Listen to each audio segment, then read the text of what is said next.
I'm starting a new save on FM24, but each season has a new challenge.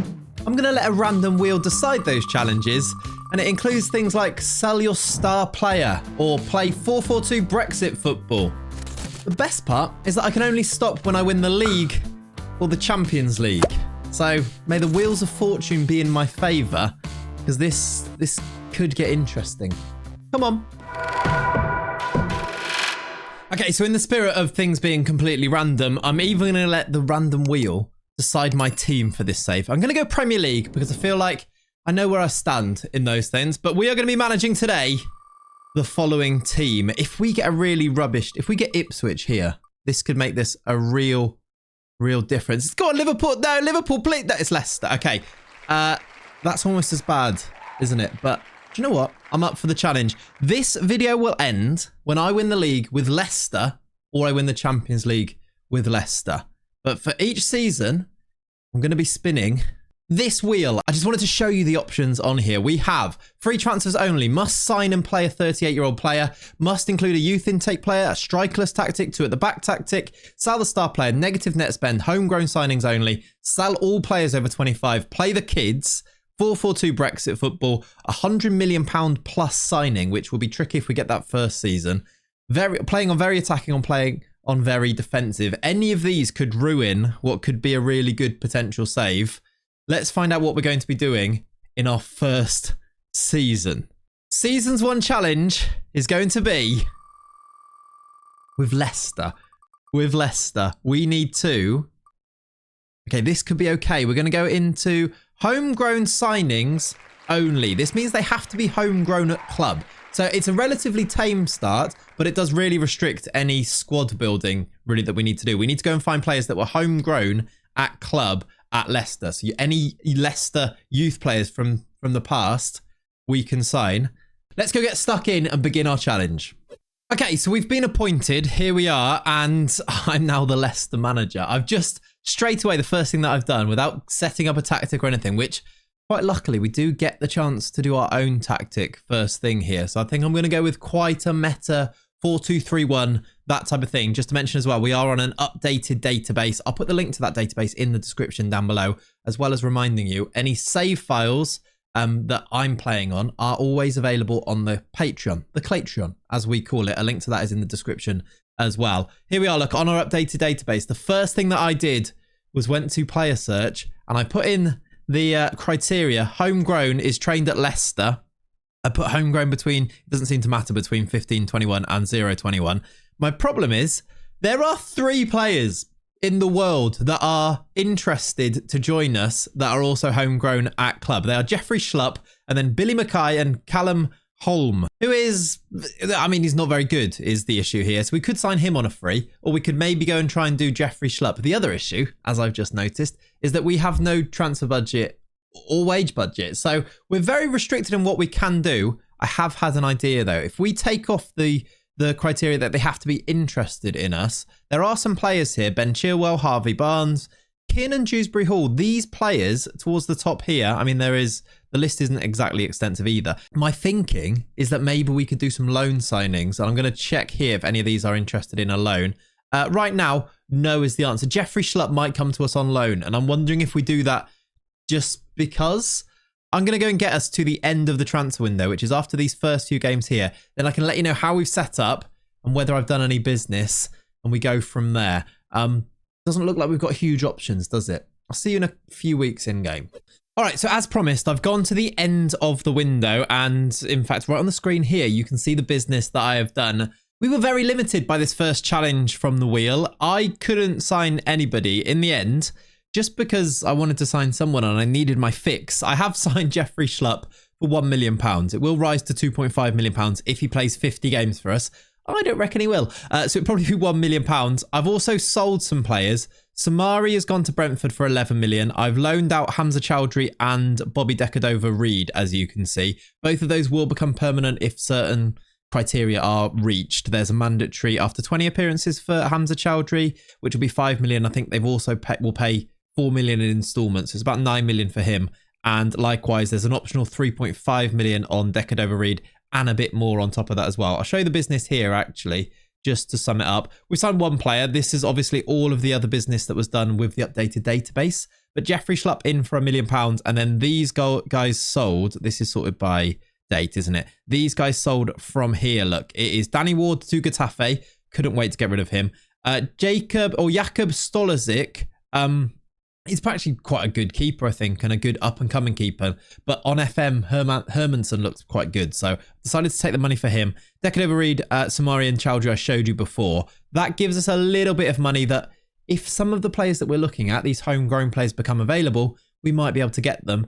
If not, it's future-proofing for the future where we might have some money to spend next season once we're not restricted by the challenge that we've got in place. So 23 million, 100,000 in wage budget there. And this team has made a really good start. Even though we've not signed anyone, we're actually unbeaten so far. I put in a couple of extra friendlies to get us up and running. These guys here where we won 5-0, 19-0, 10-0, 13-0.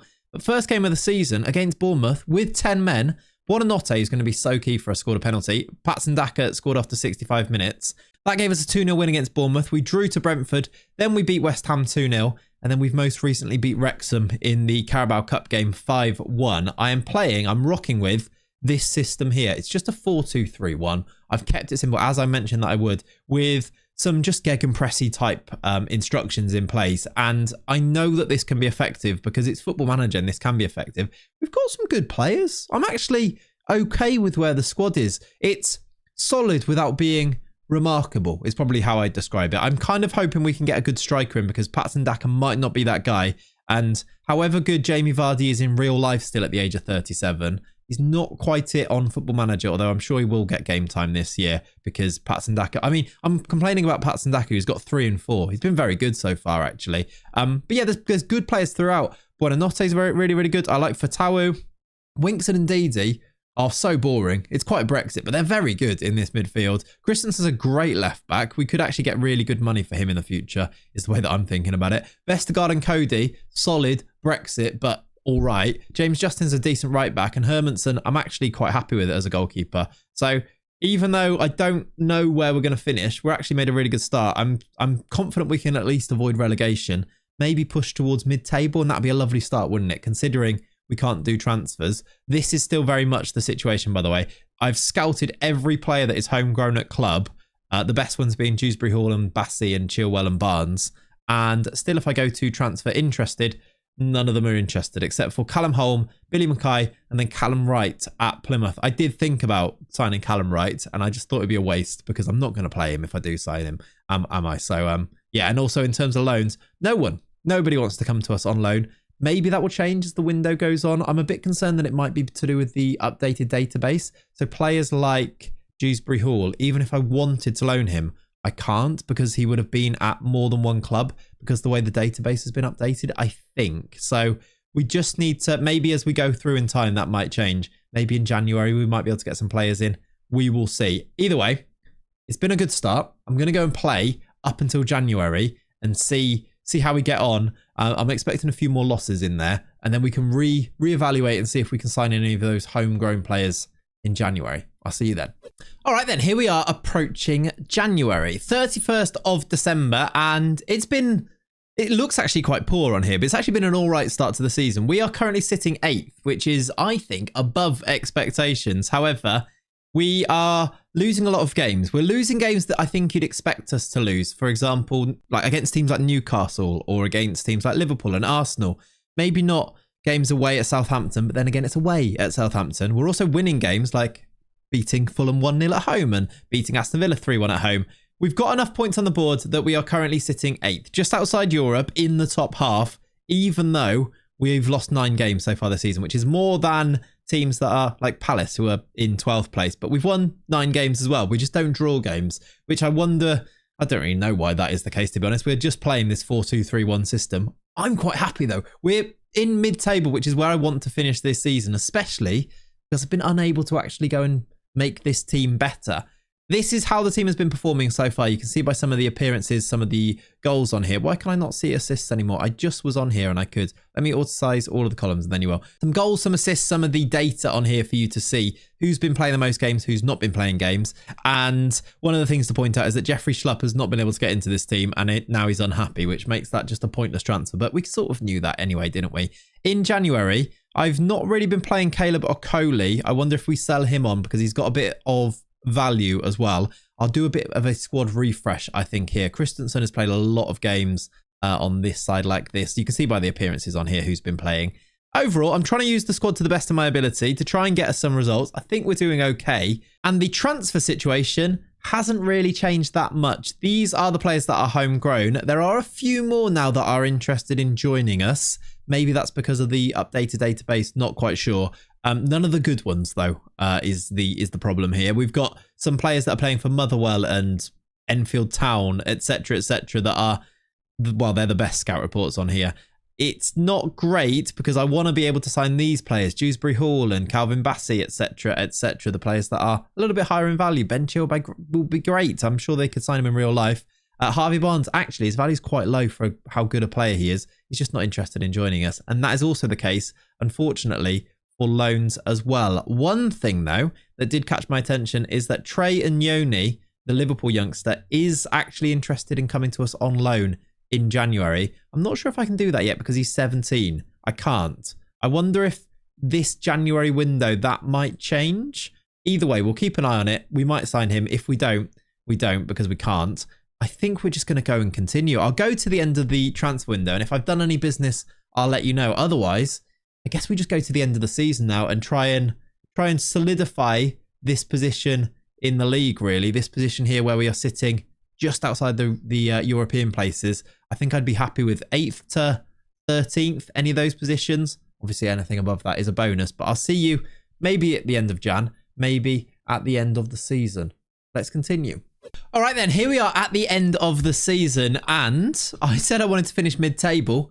We have finished about as mid-table as you could possibly finish. We finished 10th, which I am, honestly, delighted with. Over the moon with it. We've won 15, lost 16. We were that type of team. We either won or we lost. We very rarely drew. 7 games drawn over the course of the season. A very solid, perfect start, if you ask me. We are actually, all of the promoted teams did manage to stay up. Ipswich in 14th. We were in 10th. And then the other promoted team was Southampton, who finished 15th. It was Fulham, Forest and Wolves that have gone down, which is quite interesting. We were a point behind Manchester United, which is actually interesting that they're just not very good sometimes, are they, on FM, which is, you know, I quite like that because usually they're so overpowered even when they've been struggling. They finished 9th. So we may be just about as good as them. Our goal difference was -10. That's about it, though. This was the team that played, just to show you some of the stats on here. Then let me just auto-size these again for everybody to see the assists on here too. One thing I want to mention, I made a very conscious effort to include Jamie Vardy in the second half of the season. Perhaps to our detriment, but I felt like we were safe and I felt like actually this is future-proofing. Having a look at the wheel, one of the challenges on there is that we could end up having to play a player that is 38 years plus. Having Jamie Vardy, who is probably one of the better players that is of that age, I think might make sense. He was unhappy in January with the lack of game time, so I've put him into the team and played him. He scored 7 goals and done okay, actually. He's now willing to talk to me about a new contract, which I've offered him, just in case when we spin the wheel in a second, we end up getting that as our challenge. We'll be able to have a ready-made replacement for it. We're going to go find out what that challenge is now. Here's the results to show you. I don't think we need to dwell on it too much because it was just a bit of a nothing season. We couldn't sign anyone, and then we couldn't really do much in terms of transfers. So because of the restriction, the challenge that we had in place, we finished mid-table. I think we've navigated it nicely. Update you on the transfers that did happen. The one signing we made was Jeffrey Schlupp. I've since then sold him again. We got a bid from Salento for 500k, and do you know what? I just cut my losses. I know it's money lost. We've lost $1 million, about 500k there, 450k there. It's not the end of the world. I also did sell in January Ricardo Pereira for £11.5 million and Caleb Okoli. I said I was going to get some money for him. In the end, his value plummeted. So we got 3.7 million. Decided to just cash in on those guys. It gave us a nice transfer budget. We've now got money that we can go and spend. If our challenge isn't to do with transfers, I can actually go and make this team a lot better in the summer by spending and splashing a bit of this cash, which is fun. Just to update you on the challenge as well, which obviously we're not going to do now. Finally, at the end of the season, one good player is interested in joining us. It would have been Calvin Bassey. We're not going to sign him now because I don't think he's that type of player, and also because the challenge is basically up now as we finish this season. But it was only at this point that players that were homegrown at the club wanted to join us. Even in terms of loans, look, there's nobody on here. It's Arlo Doherty who plays for Shrewsbury. So there's that. I think now I'm going to go and spin the wheel again and find out what season 2's challenge is going to be. It could be really bad, couldn't it? Let's have a look. Okay, here we go. Here are the options on the right-hand side to remind you. Free transfers only wouldn't be too bad, although we've got some budget to spend. Strikerless tactic wouldn't be great for Vardy, but there we go. 4-4-2, not the worst. Very attacking, very defensive. £100 million signing we could actually do now with a bit of installments maybe. Let's just find out what we're going to get. For season number 2, it's going to be 2 at the back tactic. Okay. That could be tricky. We're going to have to go ultra attacking. Let's go and set up a tactic like this and see what we're going to build into. At least we can go and do some transfers to try and make this squad as good as possible to play this 2 at the back tact. 2 at the back. 2 centre backs. Right. Let's go and see how we're going to make this work. All right. This is what I've come up with. It's actually, I've kept it very simple. It might leave us a little bit short at the back, but it's the same system we were using last year, this 4-2-3-1. I've just pushed the wing backs up to become wing backs. So technically this is a 2 at the back tactic with Vestergaard and Wout Faz in there. Whether it leaves us to, we might need to tweak it as time goes on. But let's go now and do some transfers with spending this money here to try and set us up as best as possible to try and attack this Premier League for season number 2 with a 2 at the back tactic in place. Transfer time. Come on. Okay, welcome to a brand new Leicester team then. Season 2 is about to kick off, and I've been very, very busy in the transfer window. Busy because we've had to try and accommodate this 2 defender system that we're going to go into our season with. I don't know how successful this is going to be, but I've given ourselves the best shot possible by being very, very active in the transfer window. I felt like because our challenge didn't mean that we were restricted in terms of transfers, now's the time to go big. And then hopefully if we do get a restrictive transfer challenge, like only signing homegrown players or free transfers or whatever it might be, we've already got the players in place to progress from there. So that's kind of my ideation. Let's see how it goes in the implementation. Let's start on this screen and then I'll show you the entire... In fact, let's go here really quickly. This is the summary of how things have gone. £129 million spent. Like I said, I've gone big. We had a £75 million budget. I have sold players for £89 million though, as well as that might increase with some of these loans becoming permanent. So it's pretty much almost breaking even, but not quite. Especially we haven't spent the whole 75 million to play with if you kind of look at it in that way. I'll show you the big sales first because that will kind of tell us why I've brought in some of the players. Hermansen, the goalkeeper, went to Saudi for £29 million all in. Ndidi went to Hertha Berlin for about 20 million. Harry Winks went to Fiorentina for about 18 million. And then the youngster Michael Golding went for 11 million. And then there's a few others went out that like Vestergaard for 3 mil. And then a few loans like Chowdhury and Decadova Reed. I kind of just didn't say no to anybody that wanted to leave. That included Harry Winks. That included Ndidi once he got this offer. And then Hermansen was desperate to go to Saudi because they put him on a wage of £700,000 per week. You can see why he wanted to go. I wasn't going to stand in his way. 700k for Mads Hermansen seems wild to me. So I replaced him. Actually, if I show you here, this is the order that I signed players in. So you can kind of see my thinking. 2 centre-backs first, 2 midfielders after. Then the keeper went. So I signed this guy. This is after the work permit. The replacement for Hermansen is Luis Maximiano, who I think is just a pretty solid youngish goalkeeper at 26, signed for £10 million. He was the Almeria keeper last year and did very well, look. 7.46 average rating for them, which is good enough for me to give him a go in the Premier League. So he comes in, and then I've built the team with the 2 centre-backs in mind from there.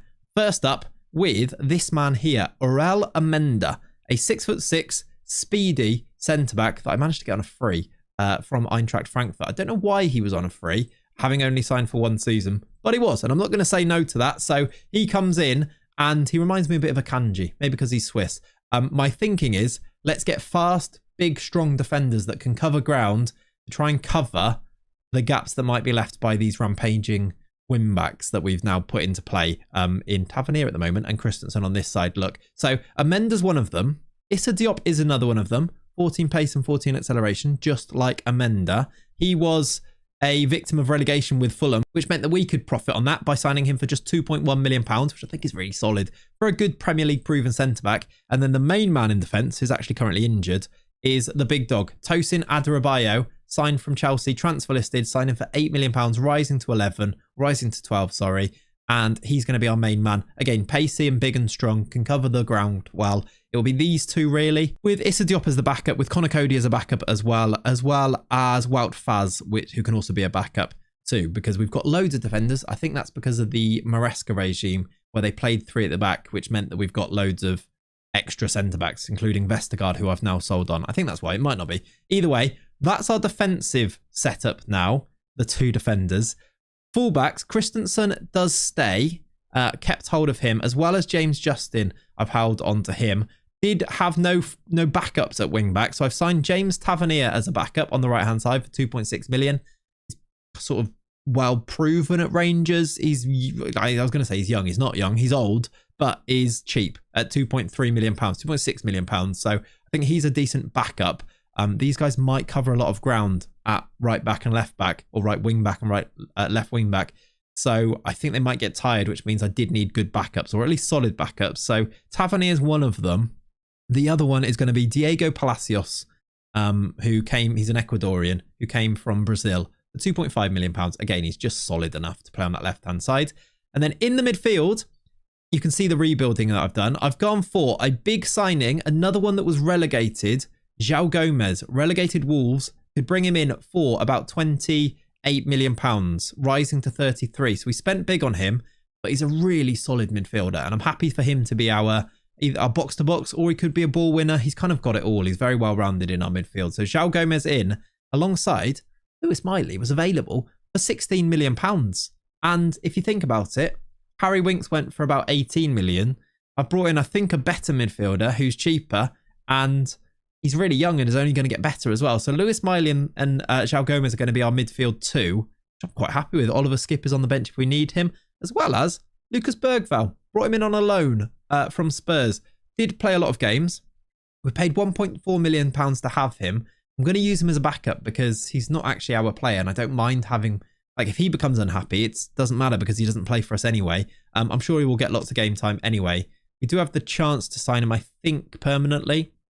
46 million. Don't think I'll be doing that, but maybe if he's a bit cheaper at the end of the season and he's been good for us, maybe the option to sign him in our midfield. I think that's quite an exciting midfield though, with Skip and Bergvall as the backups there. Quite happy with that. And then I've gone for a new number 10 to replace the outgoing Buonanotte, who I couldn't extend his loan from last season.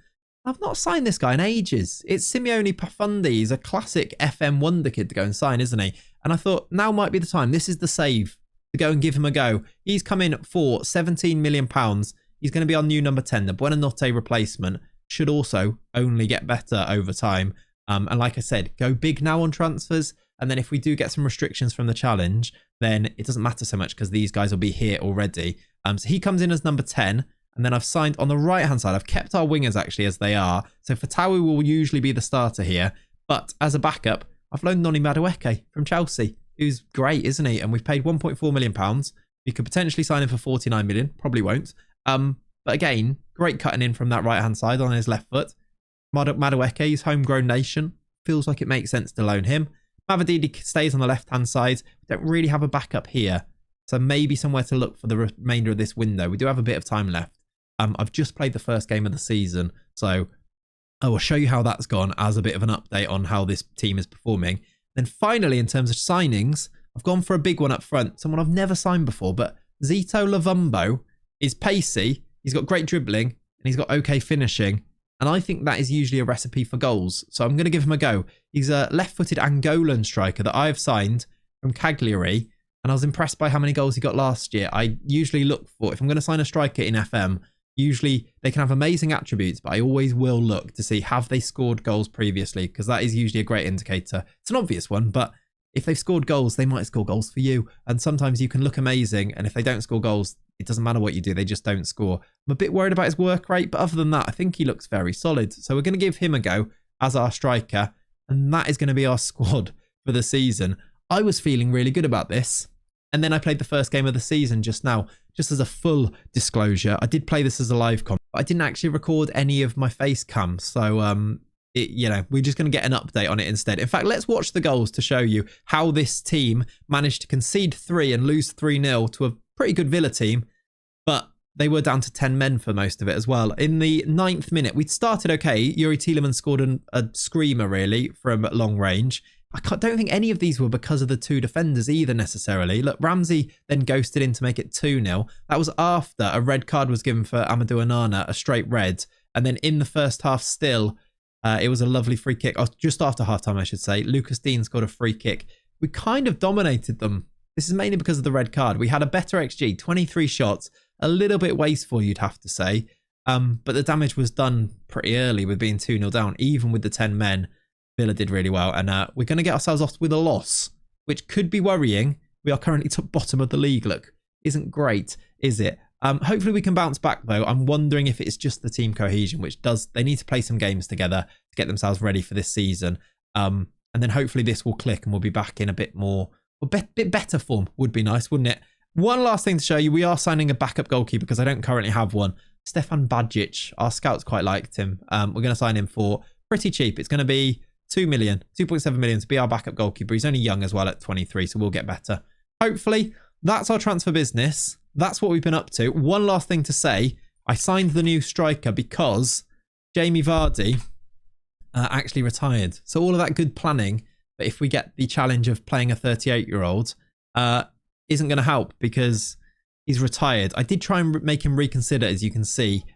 He said no, and instead I've made him a coach. A terrible coach, very determined, but not great at actually doing the coaching. But it's FM, so you have to sign your ex-legends as under-18s coaches, right? That's just the way these things are. Anyway, I'm now going to go and play some games. I will go to December, or January, I should say. I will think about whether I want to do any January business, depending on how this first half of the season goes. But I'll go to Jan to give you an update regardless. Hopefully, we can improve on this first game, which was a little bit rubbish. I'll see you after I've done some managerial genius, hopefully. Come on.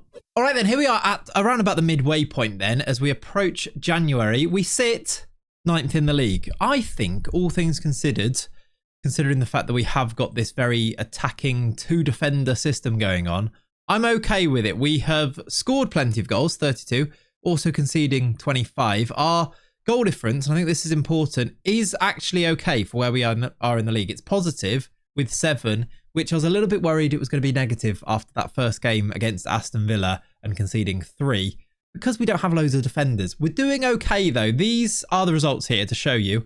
After that 3-0 loss, we did win 5-2 in our second game, which tells me there is potential to this team. We do have good players. Amenda scored, Madueke, Christensen, Miley, and then Tavernier from a penalty.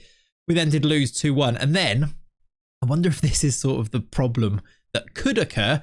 We lost 9. I don't know what happened. I genuinely, I don't know. I can't even click on it anymore because it's too long ago.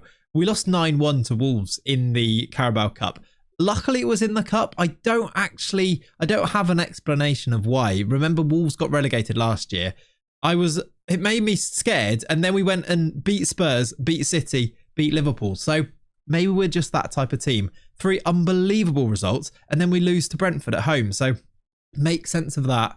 I dare you. I don't think you'll be able to. Chelsea, we drew. West Ham, we won 2-0. Then we beat Brighton. Then we had a bit of a rough spell. From November through December, we lost a lot of games. We drew a lot of games. Well, we drew a couple of games and then lost to United, beat Everton, and then lost a couple against Bournemouth, Arsenal. Won 5-0 in the middle. Madueke scored twice. Amenda scored again. He's been a good asset from centre-back in terms of chipping in with a couple of goals as well. 3 goals from him, look, which is always useful from a defender. And then we lost 4-3 away at Southampton and then beat Ipswich 3-0 and then lost to Crystal Palace, who had already beaten 5-2 earlier in the season. It's been an up and down weird season. I think it's sort of understandable because of the system that we're using. When we play well and win, we win handsomely. And then when we are a little bit defensively open, we look a little bit defensively open. Here are the stats of the players. We've had a weird thing which I didn't really plan for, which maybe I should have done. We did have the African Cup of Nations. So Luvumbo was away, as well as one or two other ones that were away as well. Tosin was away with Nigeria. So some of these players that have played slightly less, it's because of that in the middle of the season. Overall, I'm quite happy with how people are performing. One worry is maybe Zito Luvumbo. I'm not sure. 4 goals in 19 games. He did go away for the African Cup of Nations with Angola. So it's 18 games, 4 goals. It's a bit worrying, but maybe he'll kick on in the second half of the season. I think I'm going to stick with him, despite the fact that we do have Daka on the bench who could come in. He's got 0 goals, so it's not like we've got great options from the bench. James Tavernier's played lots of games because we've had James Justin injury issues. He's wanted as well, which makes me think maybe we cash in. He's not been amazing even when he's played, to be honest. So just the things to consider. I am going to go do the January window now because we do have money, which we could go and spend £65 million. Do we need to continue this theme of cashing in on the transfers when we've got a challenge that doesn't restrict them? I'm wondering if that is the case. We will see. Connor Cody as well wants to leave because he's not been starting. A lot of the players who haven't been playing have been quite rigid with, it's quite a small squad, and I think there is a step down in quality from the first players to the second players. The first choice to second choice. So lots of these players that haven't been playing are quite upset with me. I'm hoping we can rectify that. Fatawu, I love him, but he's had injury issues as well as there's a couple of injuries in there, look, as well as the 3 months here, look, in September, major injury for 3 months. And then he did go away with the African Cup of Nations with Ghana as well. So I hope that we can see a better version of him second half of the season as well. But we do have at least Madueke to play the games in the meantime. I think I might have a look at some transfers. I'm not sure. I'll see you at the end of January to let you know if I do any business. And then we'll go to the end of the season. And hopefully, what are we aiming for? European places? We're only 2 points off 7th.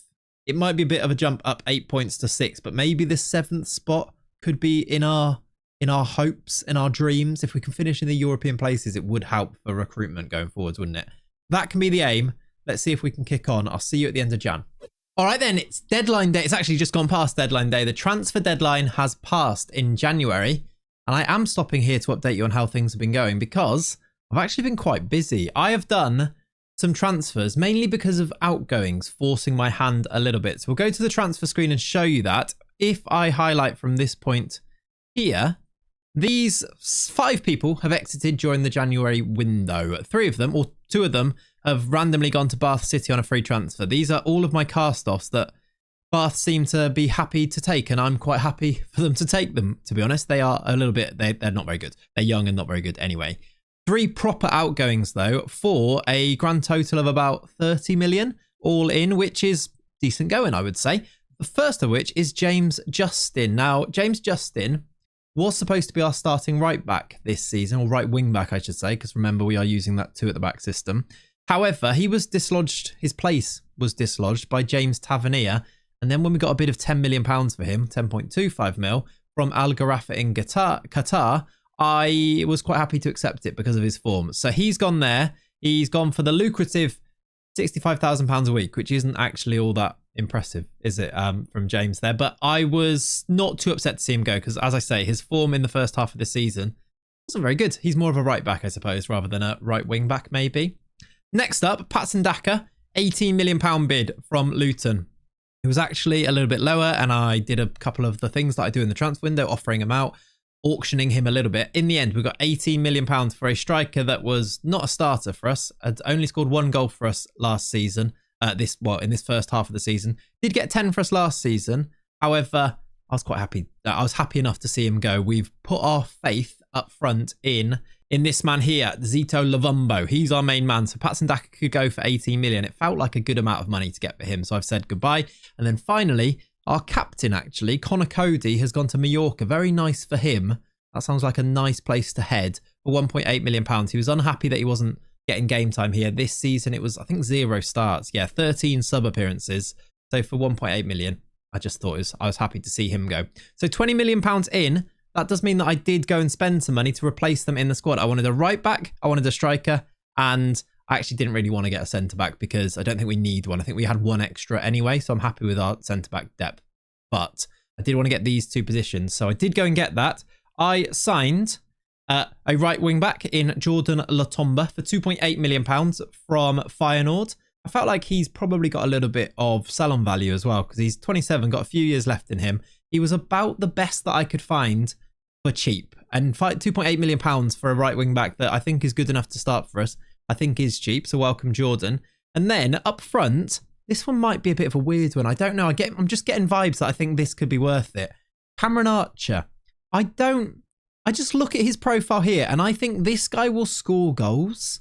And he's happy to be a backup / I think it's a backup, even maybe a squad player. He's happy to be a squad player. So rotating in for our first choice Lovumbo. But I think he's very good. And I know he's basically had no chances at Southampton. Look, after that £18 million move, played 16, only scored once, but only started 2 times. This year has made 1 start in the cup so far this year. 11 million. I reckon we can easily get our money back because he's 24. But I just look at his profile and think, he'll do all right, you know. I think he'll score goals. So I'm going to take a punt on him. And then the last bit of business that I've done is I've signed a goalkeeper. And that is Yonut Radu for £5.75 million. He is pretty well known, Radu. He's been all over the place. He's been at Inter, I think, probably most famously, at least for me, most famously. He's come in, and the reason that he's come in, whilst happy to be a backup, is because we actually suffered an injury to our first choice keeper, Luis Maximiano. He's broke his collarbone, so he's been out for 4 weeks. He's only got 2 weeks left on that now, but I was thinking we don't really have a really good backup. So Radu's going to be that guy now coming in. He's just played a game, actually, whilst Maximiano is injured. I am gonna stick with Maximiano as the number 1, I think, but Radu is an amazing backup to have, I do think. And yeah, the other reason that we didn't have a backup is because we were trying to sign that guy from Bristol City, weren't we? He did not get a work permit. And in fact, he's still not got a work permit for Bristol City. So he's not even playing games for them. So a bit of a shame for him, but that deal did fall through. So we've gone for Radu in the end. That's where we're at. In January, we've done okay. Just to break things down here, this is our January form. I say okay, we've won 1 game and it was in the FA Cup 3rd round. We beat Chelsea away from home, which is really impressive. We did draw to Villa. We did lose. I mean, that's better than losing 3-0 to them, though, isn't it? We lost to City, expected. Drew to Leeds, drew to Spurs, and then drew to Plymouth in the FA Cup 4th round, 0-0. We do have a replay against them. So it's not an amazing month, but it keeps us here. We're 9th. We are 3 points off our target now, which was 7th before. We've actually fallen slightly further away from that European place. However, all is not lost. I'm going to go now and play the rest of this season and aim for that with this squad here, with this team here, which I think is becoming more of our own now. Let's go and try and make the most of it whilst we can with playing this 2 at the back system before we find out what our challenge is going to be next year. Remember, I can't stop this video until we win the league or the Champions League. We have to qualify for the Champions League first. I'll see you at the end of season number 2. Okay, then here we are at the end of our 2nd season, and I'm not going to lie to you, I'm a little bit disappointed, actually. I feel like I've not done my very best here. Obviously, having only 2 centre-backs is going to have a bit of an impact, but I actually thought, you know, I've played 2 centre-back systems before, and it's been fine, and I thought our players were a bit better than what they've managed to do. We finished 11th. We've got ourselves 51 points. It's 1 place lower than last season, and I think it's actually pretty much the same points total, isn't it? We got 52 last year and 51 last year. So we've gone 1 point less and 1 position less and basically made no progress at all. It's not the end of the world, obviously, but it feels like we've just done a season for no real point. Maybe we've improved the team a little bit. We've made this squad ourselves a little bit more as well. Players like Zito Lovumbo coming in, and he managed to get 16 goals in all competitions. He's now actually wanted by, I think it's Saudi teams. Yeah, Al Ittihad want him. So I'm kind of like, it is what it is. The season went as it went for the first half of the season. We scored lots of goals, conceded lots of goals, losing 5-1 to Manchester United, for example, losing 4-0 to Bournemouth, but also drawing 4-4 with Arsenal and beating Burnley 5-0. It sort of is what it is. We do have some money to go and spend, so we can improve things next year. Obviously, that does depend on what our challenge is going to be.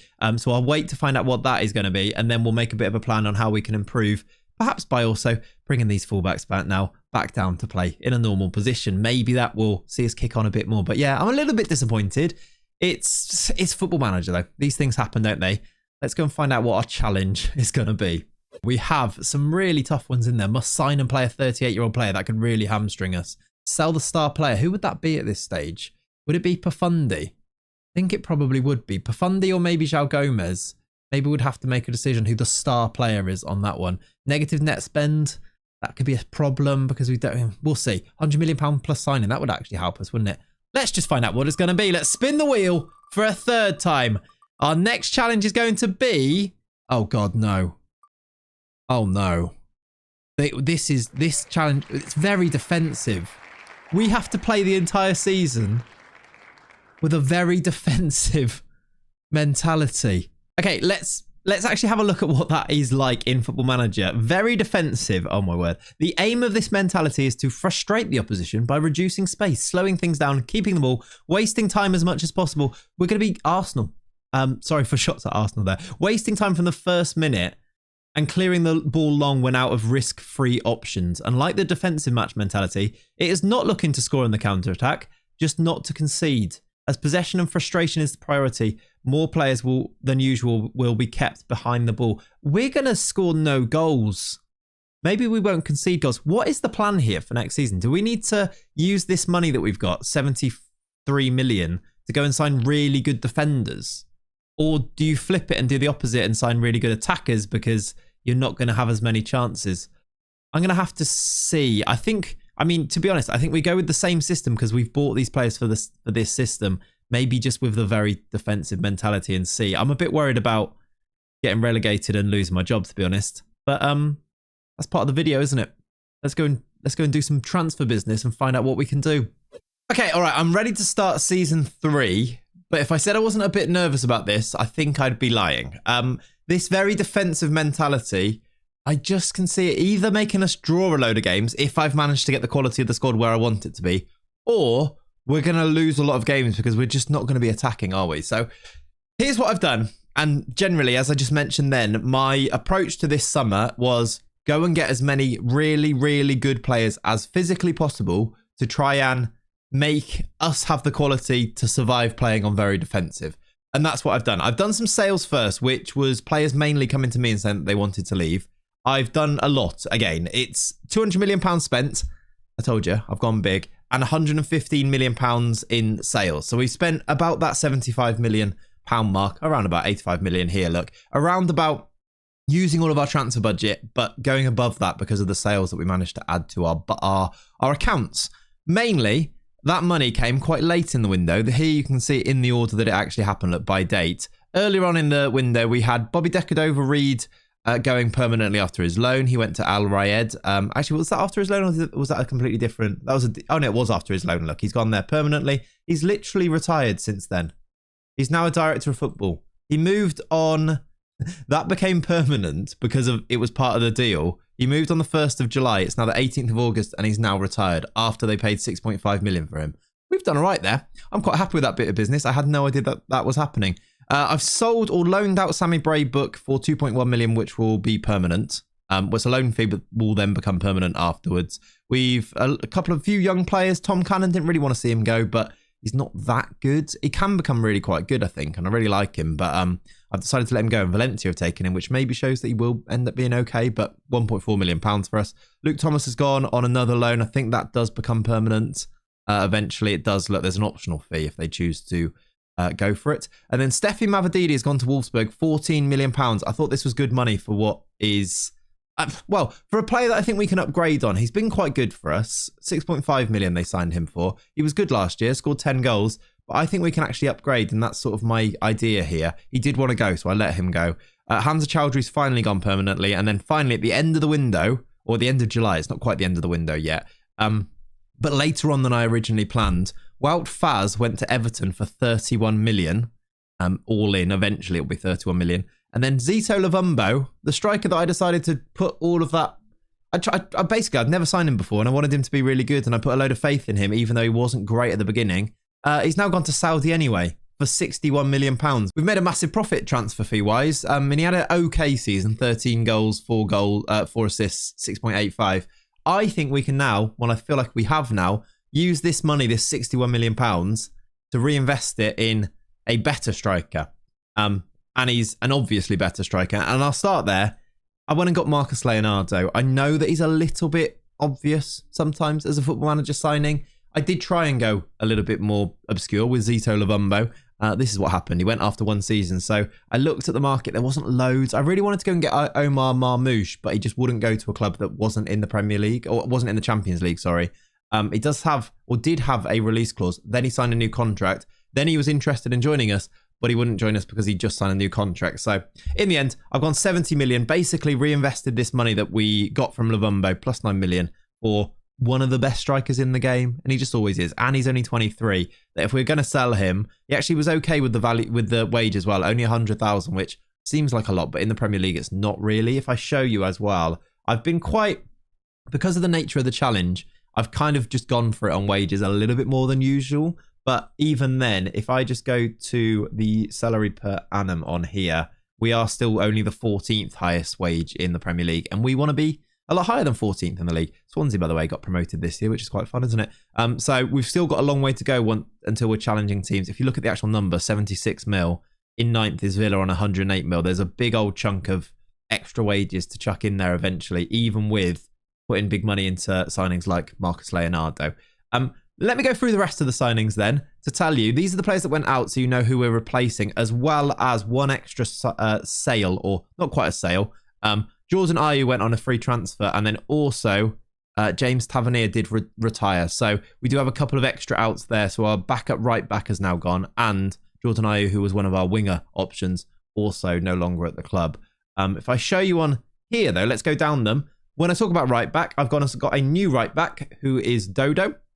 Classic FM signing again a little bit with Dodo. He was transfer listed at Spurs for £11 million. They signed him for 25, didn't really play him for 2 seasons. Then I could get him for £11 million, which I feel like is just good value. Now that we're going back to a back 4, now that we're going back to, well, now that we're going to be playing on very defensive, Dodo comes in. I went and got a new left back on the left-hand side. This was to give us a bit more, well, actually, to be a starter, because we did actually lose another left back. There are more sales on here that I need to add to our total here. I suppose it doesn't really matter, but at the end of before the window had ticked over, Victor Christensen, I almost missed him there, did actually move to Wolves for 27 million. That rises to 33 million. So this is why I went and signed a new left back. Our main left back has gone to Wolves, which is a bit of a shame, but silly money, to be honest. I couldn't really say no to. They've put him on 130k a week, look, which just goes to show that what we're up against, which when you look at now our main big signing being on 100k, you sort of understand why that they've just signed a left back on 130k. It's what we're up against, and we have to kind of fit in with that a little bit, don't we? I've brought in Alhaj Malik Diouf, which is, he's a very highly rated young left back in IRL at the moment, isn't he? And I thought he could do a job for us. He's got really good attributes, not necessarily the fee attached to him, only £3.9 million. I'm going to take a punt on him and hope that because his attributes do look really good, that this star rating goes up a bit and he does perform well for us. So we're going to take a punt on Diouf at left back. And then when I talked to this one, Callum Hudson-Odoi has joined for 21 million. He was transfer listed or unhappy. Was happy. I think Forest got relegated. They did. So we've again signed a player from a relegated team. 21 million for Callum Hudson-Odoi. This was to replace Mavididi, who went for 14. So a little bit more money, but only 25 English, and I think just a really solid player. Callum Hudson-Odoi can play both sides as well, which might be important. If there's an area now where we're lacking, it might be on the wings, which I don't love that, but I think we'll be able to cope, hopefully. I don't think we're going to do any more business at the end of this window, although I will constantly be looking. It might be something we need to address in January if it becomes a problem. We'll cross that bridge when it comes to it. And then I'm quite excited to show you this one, even though we're playing very defensive. I decided we need really, really, really good defenders. So I spent 81 million on, I think, one of the best defenders I could possibly go and get. Christian Mosquera from Valencia, so highly rated IRL, so good on this year's game. Look at the physicals on this guy.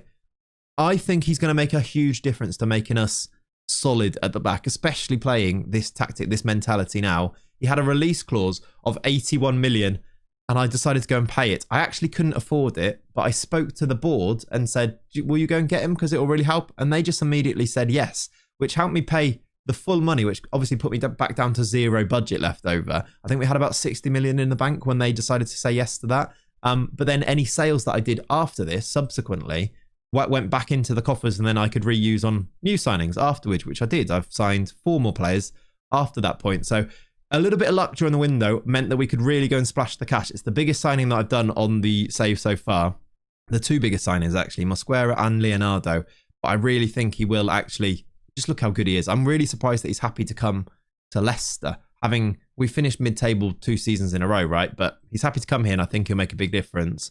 I'm happy with that signing. I'm also happy with this signing. Gabri Veiga, back from his little spell in Saudi, where they usually get released and then they're back free on the market. He was free. I've decided to pick him up. He is really good. I'm retraining him currently to play this defensive mid role as a segundo volante, which I think he can definitely do. He's on 97k a week, which seems like a lot, but actually I think he was on like 400k a week in Saudi Arabia. So I actually think I'm quite happy that he's come down a lot in wages. I'm quite surprised again that we've managed to get him and he hasn't gone to a massive, massive team, because he's obviously good enough. Him and Miley and João Gomez will be our 3 main midfielders, with Oliver Skip in there as well, who is actually pretty good on FM, isn't he, Oliver Skip? He comes in, and then I decided I needed a few more backups at centre-back because of some of the players that we lost. I decided to go and get João Quansah for £12 million. He was transfer listed at Liverpool, a really solid backup player. I think he's happy to be a backup. He's happy to be a squad player. Look, can I make this even less? I actually can. I'm going to make him impact sub just so they don't get unhappy. But I think he will be useful for us at that. Again, useful, cheap. Jean-Philippe Matete, he was less than $1 million, and I thought he's a bit of a cult hero. For 800k, we needed a backup striker, or a third striker, really. We've got Cameron Archer. We've got now Marcus Leonardo. Mateta in as the third choice. Happy to be an impact sub, look. I think for 800k, silly to not do that. And then finally, Marcus Leonardo. It means that all in, the team looks like this. I've been playing around with this a bit, trying to, how can I actually set this team up to be very defensive, but almost play in a way that isn't very defensive, even though that's our mentality. I feel like it will still have a huge influence, because I think this dictates how all of the decisions that the players are making on the pitch are going to come down to this mentality. But they also all do have individual mentalities that I'm hoping, because you're on support duties and attack duties, that also counteracts it a little bit. I've tried to be as clever as possible, because otherwise I do genuinely think we'd finish bottom of the league and I'd be sacked, and that would be the end of the video. So I'm trying to counteract that. We'll see how we go. This is the tactic, a 4-2-3-1. I was playing around with having it a little bit lopsided, but I'm going to go with this. It's going to be Maximiano in goal, Dodo, Mosquera, Adarabioyo, Juve, Miley, João Gomez, Profundi, Fatau, Hudson-Odoi, and then Leonardo, with some really good backups on the bench and in the squad as well. It's a small squad. It's a squad of 22, but I think we've just about got everything covered, except maybe an extra winger or two would be quite useful.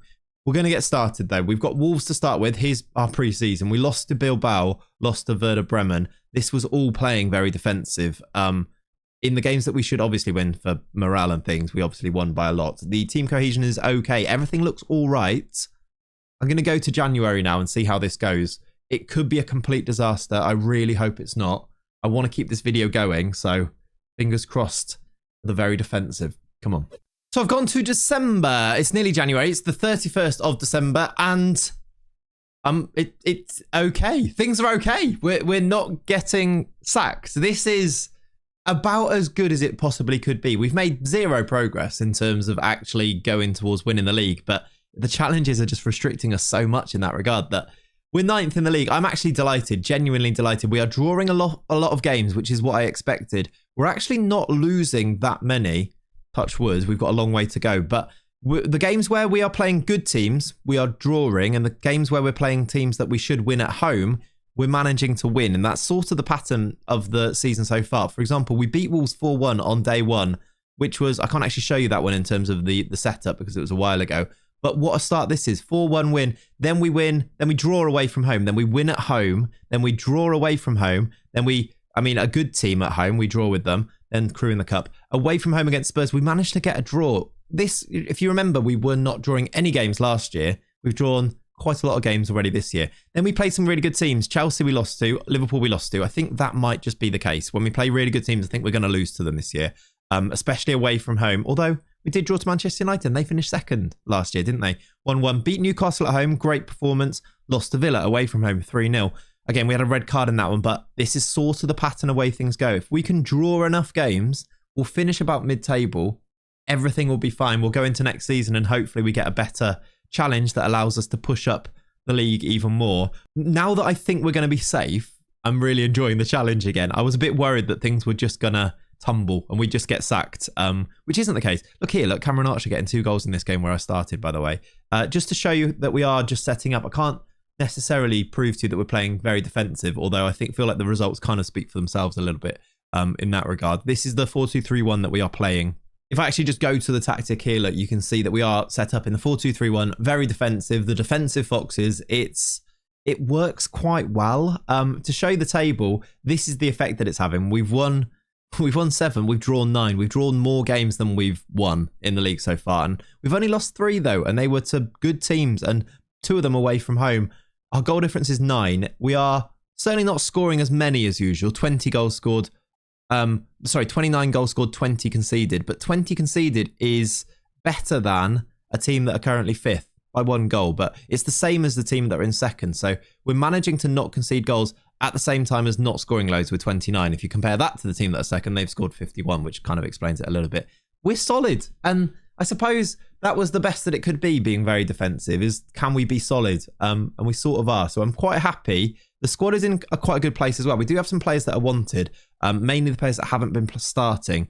For example, Oliver Skip is now wanted by a few teams, a few loans and things like that. Issa Diop's wanted. He hasn't played enough football. Has played 6 games though. So I feel like in how many we played? Like 18, 19?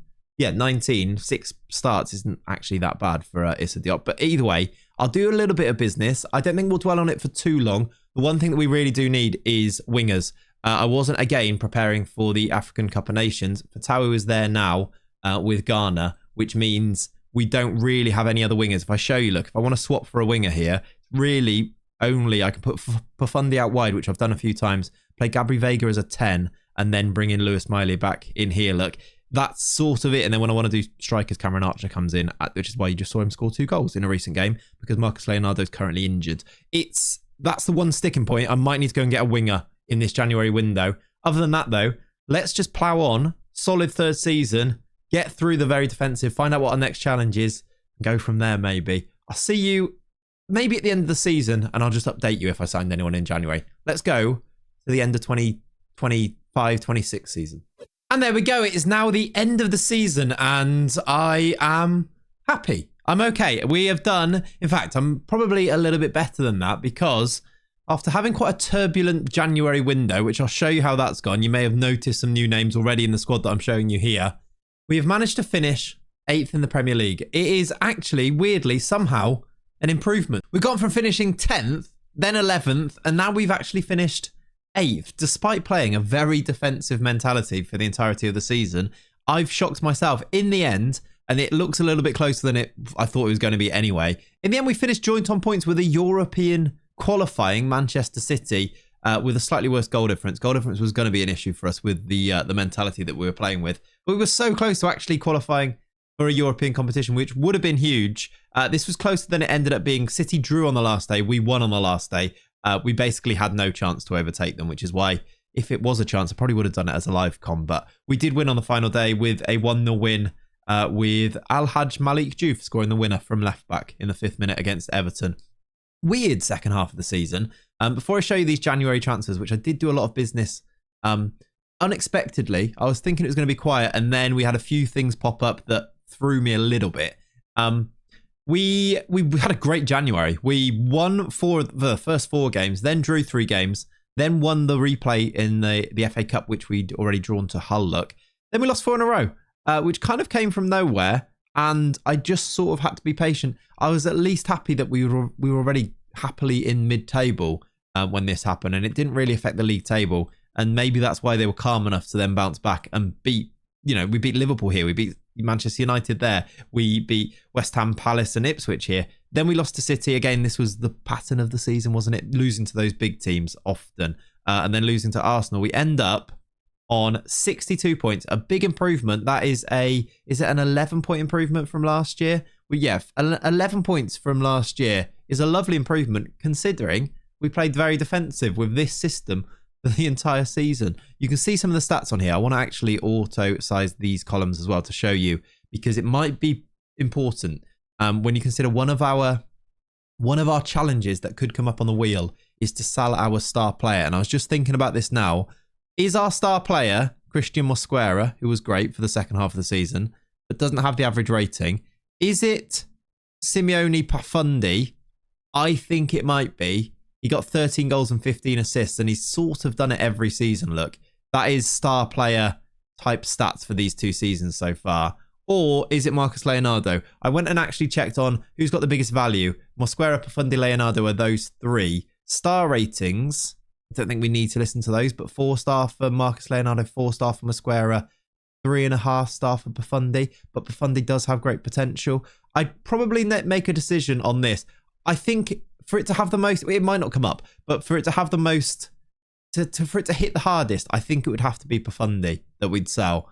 Maybe that would upset me the most if we were having to sell him. I also think he's probably the easiest to sell because he's got the lowest wage and is the youngest and is one of the cheaper ones as well. So I think Profundi would be that guy. He's been amazing again this year. Leonardo was also great. Got himself 11 goals since January, which is always very useful. 4 assists from him too. And then I need to show you some of the signings we've done. You will go down this list and a few of these players are new. For example, a backup goalkeeper in Nawaf Al-Akidi. This was something that came into play because I received a bid for Radu. If I go to the January window here, look, saw them. These are the guys that I signed in January. Ended up signing loads. Look, 1, 2, 3, 4, 5, 6, 7 signings in Jan. These are the guys that I sold in January and actually in February as well on deadline day. 1, 2, 3, 4, 5, 6, 7, 8, 9 players going out. Some of them less important, but I sold Radu when we received a bid from the Saudi club Al Ettifaq for 7.5 million. So we ended up making a profit on him after 1 season of playing for us. Well, actually 2 seasons. Played 1 game and then 4 games. And we made a little bit of a profit transfer fee-wise on him. So he went. So I had to bring in a new goalkeeper, which is why I brought in this guy. I don't really know who he is, but he was very cheap. He was Bayern's number 2 keeper. So for 1.9 million, he's going to come in and be our backup goalkeeper at 27. Then we were hit with the news that Joral Kwanzaa received a massive bid from a Chinese team. Shanghai Port offered 20 million, basically, for Joral Kwanzaa. So after 1 season and playing 5 games for us, we've turned a profit on him as well. So that meant that I had to go and get a centre-back. So I brought in Marash Kumbula for 1.8 million. He was transfer listed at Roma. But like that was just good business. Then also, Oliver Skipp got a big bid that he really wanted to go and leave, really. He wanted to go and join Brentford for 17.5 million. So then I had to go and sign a midfielder. So I signed 2. I signed Pablo Torre for 11 million and Fabrizio Diaz for 12 million pounds. Pablo Torre, very solid midfielder. Need to retrain him as a DM, which is what we were using. Maybe we won't be using it next year, but he can play all 3 of the positions. I wanted to beef up the squad a bit because I didn't feel like we had much squad depth. So I did go and get an extra couple there. Fabrizio Diaz, I did this mainly because the players in the squad were complaining about a lack of depth in the defensive mid spot. So I decided to go and get another defensive midfielder in him because I think he's quite good and he's 24 and he is one that maybe we could turn a profit on in the future too. And only 12 million, I felt like it was a good deal. Then we had issues because I'd sold some players and signed some players and then we had squad registration problems, which is where I tell you that this window became turbulent. I couldn't register everyone, so I then decided to sell Palacios and sign an under-19s left back to take his place in the squad because I didn't need to register him. And I also decided to go and sell Issa Diop, who wanted to move. He went for 4.7 million so that I could then register Kumbula. It was an issue. The other players that came in, I told you the main thing I wanted to do. I wanted to just maybe add a little bit of winger or depth on the wings. So I signed Datro Fofana for 1.5 million pounds because he was really cheap. And then I realised he was also at the African Cup of Nations with the Ivory Coast. So I still didn't have any depth there for that month. So I decided to go and sign another winger in Nico Serrano for 6 million pounds. And he's been really good. He was really good. He started really well. He scored a goal. I think it was on his debut, then got an assist. And he's quite he'll hold his value, I think. He's only 24 as well. So a weird one. Everybody's now registered just about. So I do need to think about that going into the next summer window. But altogether, this squad that now looks like this has taken us to an 8th place finish. We are a solid Premier League team that I'm hoping, when we don't have to play very defensive, can go to a new level. It's at this point, though, that we need to find out what our 4th challenge is going to be. I still feel like we're a long way off winning this league or the Champions League, aren't we? We're not even in the Champions League still going into season 4. But bring on the wheel. Let's find out what we're dealing with for season number 4. And here are the options still remaining. Free transfers, 38-year-old player, youth intake player, strikerless, South Star player, etc., etc. Let's find out what our 4th challenge is going to be. Be something kind to at least let us make some progress. It's going to be... Right. It's going to be a strikerless tactic. That's I mean, there are some good ones about. I might need to go and look on at what people are posting for Strikerless. This is a throwback. I've just signed Marcus Leonardo for 70 million. We've got 3 strikers in the squad. Whoa. Okay. Let's set up a Strikerless tactic. All right, then, here we go. The Strikerless system is going to look like this. I think I'm pretty confident based on this now. Strikerless was really good a few years ago on Football Manager. And essentially, my understanding of it, having not really used it too much, was it was basically do your normal systems, but make your attacking midfielders act like strikers. So I've tried to do that. I've also gone and recruited in a way that I think is going to help us to do that as well. If you look, I've set up this tactic here. We're going to go more attacking than last year. No longer very defensive. I'm going to go with an attacking mentality. I am going to set my attacking midfielders here to basically act like the strikers in here. So they are going to behave like strikers via the instructions that I will give them. So just hold up ball, move into the channels.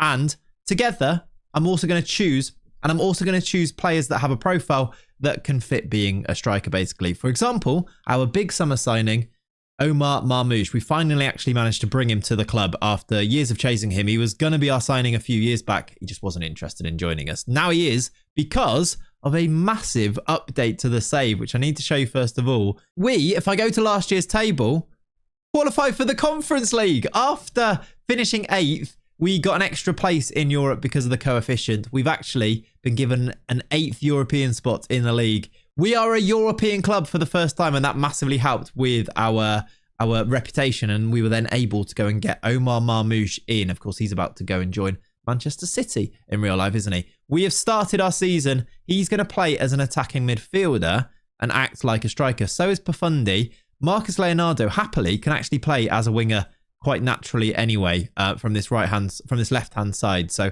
he's going to slot in on the left. Marmoush will play as an attacking midfielder. Pafundi can carry on in his normal position. Also does actually have the ability to play as a striker. So I think he's he's going to, when we make him behave like a striker, he's quite natural in that too. Fatau is still as a winger, also with the likes of Hudson-Odoi and Datro Fofana. And the only real player in our squad at the moment that doesn't really fit our system is Cameron Archer. So I'm training him to be able to play left wing as well. He's happy to be a squad player and a backup anyway. So he will hopefully learn that and get some game time there. The rest of the squad is the same, I think. I think that's our only signing of the summer. So I'll go to that business. We have sold a couple. It was just Omar Marmoush that came in. I did immediately sell, and I didn't actually want to, but we received a bid for Jean-Philippe Mateta that rises to £8 million. So I was happy to say goodbye to him, considering we signed him for 800k to get about 10 times his value, selling him off to Marseille in Ligue 1. Happy to do so. Then also Sammy Braybrook, who is clearly wearing his school uniform here, is actually quite a good player these days. I don't think we were ever going to use him. We sent him on a loan to Torino. We've got a bit of money from 2 loans to Torino there. Burnley have just paid 15 million, rising to 19 million for him. I'm not going to say no to that for a lad who's got lovely long blonde hair and is wearing his school uniform. Off Sammy goes. We also have loaned out Luke Thomas. So we've made very small upgrades this summer, and it looks like this. We've played a game as well, which is why I wanted to bring you in at this stage here to show you. I'm going to give you the opportunity to watch the goals from our first Premier League game, which was a 4-1 win at home to Crystal Palace. This is the poetry in motion that we're looking for with our four attacking midfielders, really. Marcus Leonardo off the left-hand side heads in for the opener. Dodo then getting down. Hudson-Odoi played in this game, look. Diaz back to him, and then he puts it into the far corner. It's quite nice and fluid, and it seems to be working. I'm having been very worried about last season. There's Mosquera, a big threat from set pieces. Amenda, by the way, I don't think I showed you last year.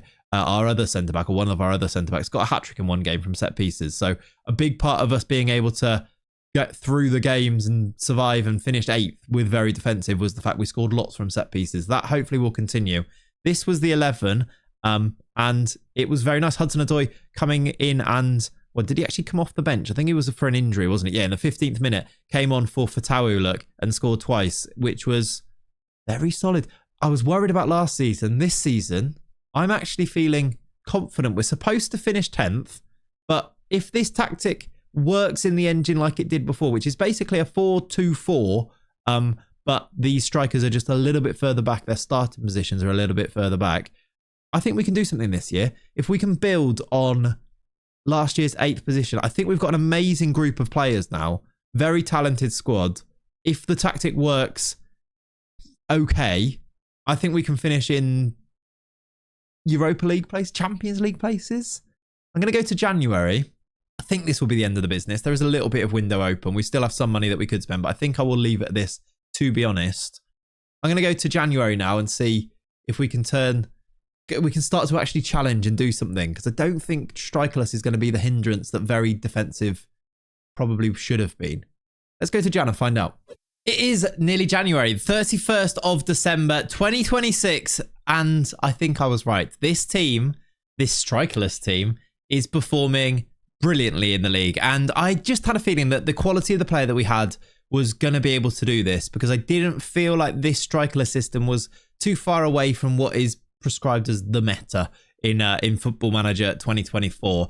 I think we are hamstringing ourselves slightly by not using strikers out and out. However, it seems to be working really, really well. We are 4th in the league after 19 games, could potentially go 1 point behind 3rd and only 2 points off the top of the table. There is a very, very small chance that our video could be completed in this season if we were to win the league. I don't think it's going to happen, because I feel like Liverpool are just going to be a little bit more consistent. Same with United and Arsenal, but we've only lost 3 times. We are a serious force immediately this season. This is the results of the season so far. After that 4-1 win against Crystal Palace, it's been pretty much plain sailing. We lost to Liverpool here at home 4-3, 97th minute winner from Benjamin Sesko, by the way, after we equalised in the 95th minute. It's the most Football Manager thing in the world, isn't it? Then we won every game until we lost to Bournemouth at home. Can happen. Then we lost in the Carabao Cup. Then we lost to Arsenal away. Again, these teams are really good. I mean, they've signed Yilmaz, who's really good as well, isn't he? Then we won every game except for 3, which we only drew through November and December. And I'll just show you as well. I mean, look at the results. We're doing brilliantly in the Conference League as well. 2nd, we're about to qualify for the straight for the round of, is it the round of 16? I think it is, that you go straight through to. We are looking good to maybe even go and win a European trophy. I think if you win that, do you qualify for the Europa League, which is another good thing. We should be in the Champions League next year anyway, because we are that good. I'm genuinely, we could do it this year. I don't think we will, but it will put us in a great position for next year to go for the league, or maybe even the Champions League. Why not? I feel like the league's probably the easier thing to do. I don't think we're that far away. Maybe 1 more season, 2 more seasons, 3 at a push. Because I think we've got great players who are performing really, really well. And I'm really mixing up. I just want to make sure that I also size these to show you. Really mixing up who's been playing. There is, well, actually, everybody's now happy because of the rotation that I've been doing. I did have to force Amenda into the team for a little bit, and also Kumbula. But other than that, I mean, I'm managing to give a lot of game time to everyone. Fatau's been injured. That's why he's only played twice. But other than him, Serrano's not really played, but he's happy to do that. If you have a look at the players that don't have the match sharpness, using the full squad, because actually it's really easy to interchange these players without having strikers. We've got a lot of players that can play as number 10s. For example, Diaz could come in and play as the number 10. For example, Pablo Torre could come in and play as the number 10 or as a deeper midfielder. Our wingers can play in the 10s, like Hudson-Odoi could come in there and swap with Profundi and be able to do that. It's actually working really nicely. So I'm not going to ramble on for too much longer, because I feel like we just need to continue. I also don't want to do any transfer business in this window. I don't think we need to. I think the squad is in a really sweet spot. Unless we get a big bid for somebody like João Gomez, who has been asking to leave a few times to go to a bigger club. We're going to turn ourselves into that bigger club, actually, João. Unless he goes to Saudi for a massive bid and we need to replace him. I mean, Marcus Leonardo is wanted by some big teams there. Chelsea, Liverpool, Bayern, and then Saudi teams. That's a worry. A lot of Saudi teams interested in our players. Cameron Archer is another one still that I've not given him enough game time to learn how to play as a left winger. He might go, and if we do receive a bid for him, I might have to say yes. Fulham are wanting him. He doesn't fit this, but next year he might fit. So we will see. I don't want to do loads. I think I'm going to go all the way now to the end of this season. There may be a live com if it looks like we're about to win the league. Fingers crossed that is the case. Don't think it's that likely, but that'd be very nice, wouldn't it? I'll see you in about May. Okay, I am back. It is the 26th of May, 2027, and I'm actually back before the end of the season, and that is because we've got a cup final to go and play. We are in the Conference League final. And we are playing Trabzonspor, which we're going to do as a live com because it is probably the biggest game that we've had in the entire save. Just behind the game that we've just had, which was a cup final, the FA Cup final against Arsenal. I wanted to choose one of these to do as a live com. So I played the Arsenal one. We lost 1-0. Dodo got sent off. It's a bit of a shame, but Arsenal are really good. I've gone for this one because I feel like we've got the better chance of actually winning it, which would be very, very nice, wouldn't it? I need to catch you up on a few things before we actually play this game, though. And that is, in the Premier League, this strikerless system is really, really good. We finished second. Now, we were never really in a title race, which is a shame, but we have made a huge leap from 8th up to 2nd place. And I honestly, genuinely think if we take this squad of players with a proper tactic that has actual strikers, I think we can go and win the league next year if we have a few things go our way. If Manchester United aren't quite as good as they were this year, where they got 88 points. Is that me that's cursed that? Because I said they were rubbish and now they are getting nearly 90-point seasons. So maybe that's my fault. Next year, though, next year is the thing. The other thing that I need to catch you up on is that right at the end of the window, well, actually, during the January window, Marcus Leonardo joined Bayern Munich for £60 million. It was a release fee that I put into his contract because he refused to join without having the release fee. And then the agent capped it at 60 million. Which is actually less than what we paid for him and less than his value, to be honest. Although maybe it's about his value.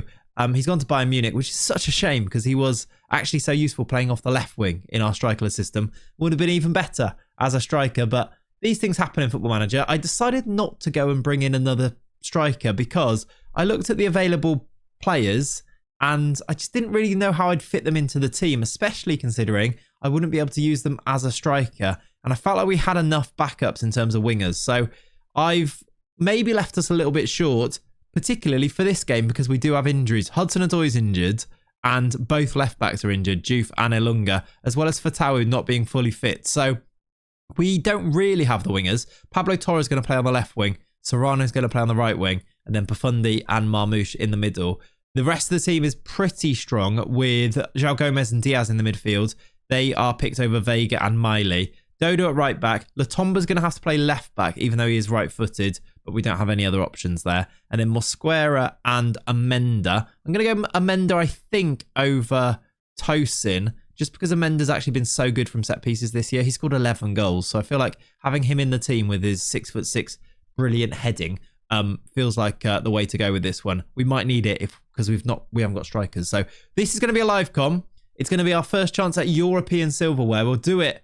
Get into this game, which is now just about coming up. Look, if we win, great. If we don't win, it's not going to end the video anyway. Also, I've had to pick a load of players from the youth team to go onto the bench in this one because we haven't got enough players, apparently. There is the Trabzonspor team. Here we go. Send the assistant that way. Let's see how this strikerless system performs. Can we win a European trophy? All right, first 5 minutes, first highlight of the day. It's Trabzonspor on the attack. That looked offside. Lundstrom has put it in the back of the net. We're going to pray and hope that VAR gives an offside decision here. He might have just been on. I'm hoping he's off. It feels like he's off. It is. Okay, we're okay. Goal disallowed. It's not a horrible, horrible start. Instead, I mean, we've actually had a couple of shots that they've not had yet.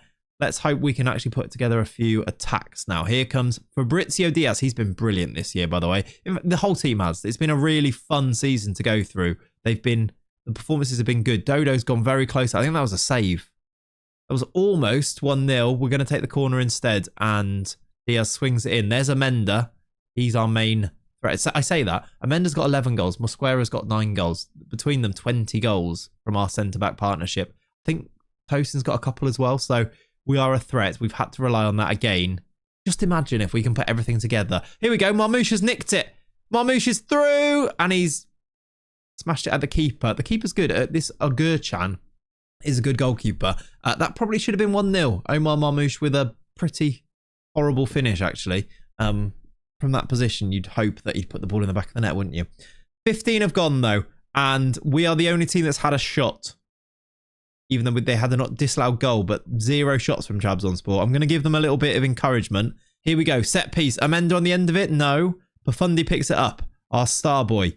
Amenda here, though. Imagine he just scores from open play now. Mosquera, maybe from open play, has smashed it over the top of the bar. Is that really a highlight? That was our 6 foot... Is he 6'6" or 6'5"? 6'3". He's only 6'3". He's little. You know, I'm clearly not being serious there. Penalty shout, maybe. We didn't get to see the highlight there. It looks like it's all us on the attack, though. Diaz. The Segundo Volante. Really fun role this year, isn't it? The Segundo Volante. Marmoush has smashed it wide. Are we going to regret missing these chances that we've given ourselves here? Marmoush, probably the biggest culprit of missing chances. Serrano now has Torre to the left of him. Nathan Redmond playing for Trabzonspor there. Marmoush has won that ball back twice. Pafundi's in. He scores these. Yes, he does. That is 1-0. I thought there might be a VAR check. There's not. We lead in the final. And a European trophy is looking a little bit closer. Look at the doggedness from Marmoush to win that back twice there. Pafundi from deep, playing as that attacker, but from the attacking midfield spot. The two of them combined now get a massive boost in their rating as well. And we are heading towards half-time with a lead in our favour, which is very, very nice indeed. I'm just thinking about subs, potentially. Torre and Serrano. Neither of them are great or natural in these roles, but sort of needs must at this stage. I'm wondering about maybe Serrano off at one point, maybe Datro Fofana and swapping the sides. We don't have loads of options. Fatawu could play, not fully fit, and he's got an orange injury, but he could come on still. You know what? I'm going to do that now. I think I'm going to risk Fatawu because these are the games where you risk players, isn't it? Fatawu on and Serrano off. Hopefully that orange injury doesn't immediately turn into a red one, which can happen, can't it? I'm going to praise them. A second goal would be absolutely lovely. We could get a second goal from a set piece, a header here. Amenda, he's hit the post. I mean, you see the threat there, don't you? It was a foul afterwards, but that is the threat from our set pieces. It's just a simple near post header, by the way. There's nothing special going on in the set piece setup. It's just putting a massive lad, having enough massive lads that the opposition can't defend all of them. So having Mosquera at 6'3" and having Amenda at 6'6", and then other big lads too that are a threat from set pieces, they just can't deal with it. That's a good effort. Tipped over from the Pafundi shot, who's again being our main man here. Here we go again. Amenda on the end of it. It is towards him. It is headed away though. Torre will pick it up. 23 to play. I'd love a second goal so I can really relax here. Amenda's headed it over. The set piece is really being showcased here today. 20 to play. I'm going to have to do subs just for legs, I think. Pafundi, I want to keep him on because he's our best player. We've got yellow cards at the back, so I'm going to do Dodo for... I actually can't do Dodo because we don't have a left back. Amenda maybe for Tosin.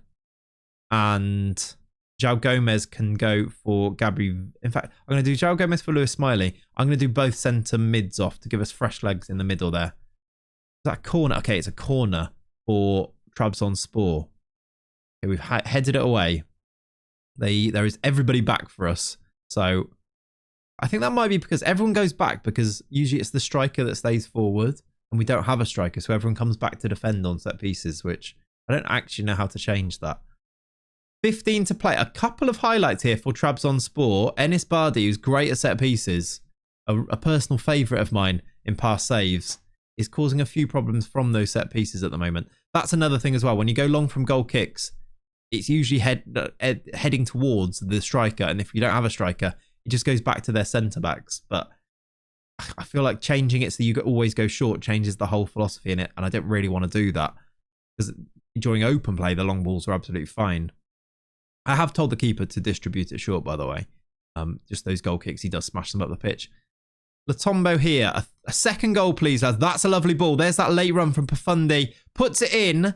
This one, I think, will be checked. That is a thing that can really happen because they run from deep. The centre-backs don't track these attacking midfielders. Goal is disallowed. But watch on here on the replay. Watch how deep he runs from. He's not right on the last man, so that he runs from giving a space. The defenders find it really hard and you have that crossover. He is just offside, but you will see that highlight quite a lot, or you'll see goals scored quite a lot when you use the strikerless tactic. We've got 15 to play, just under.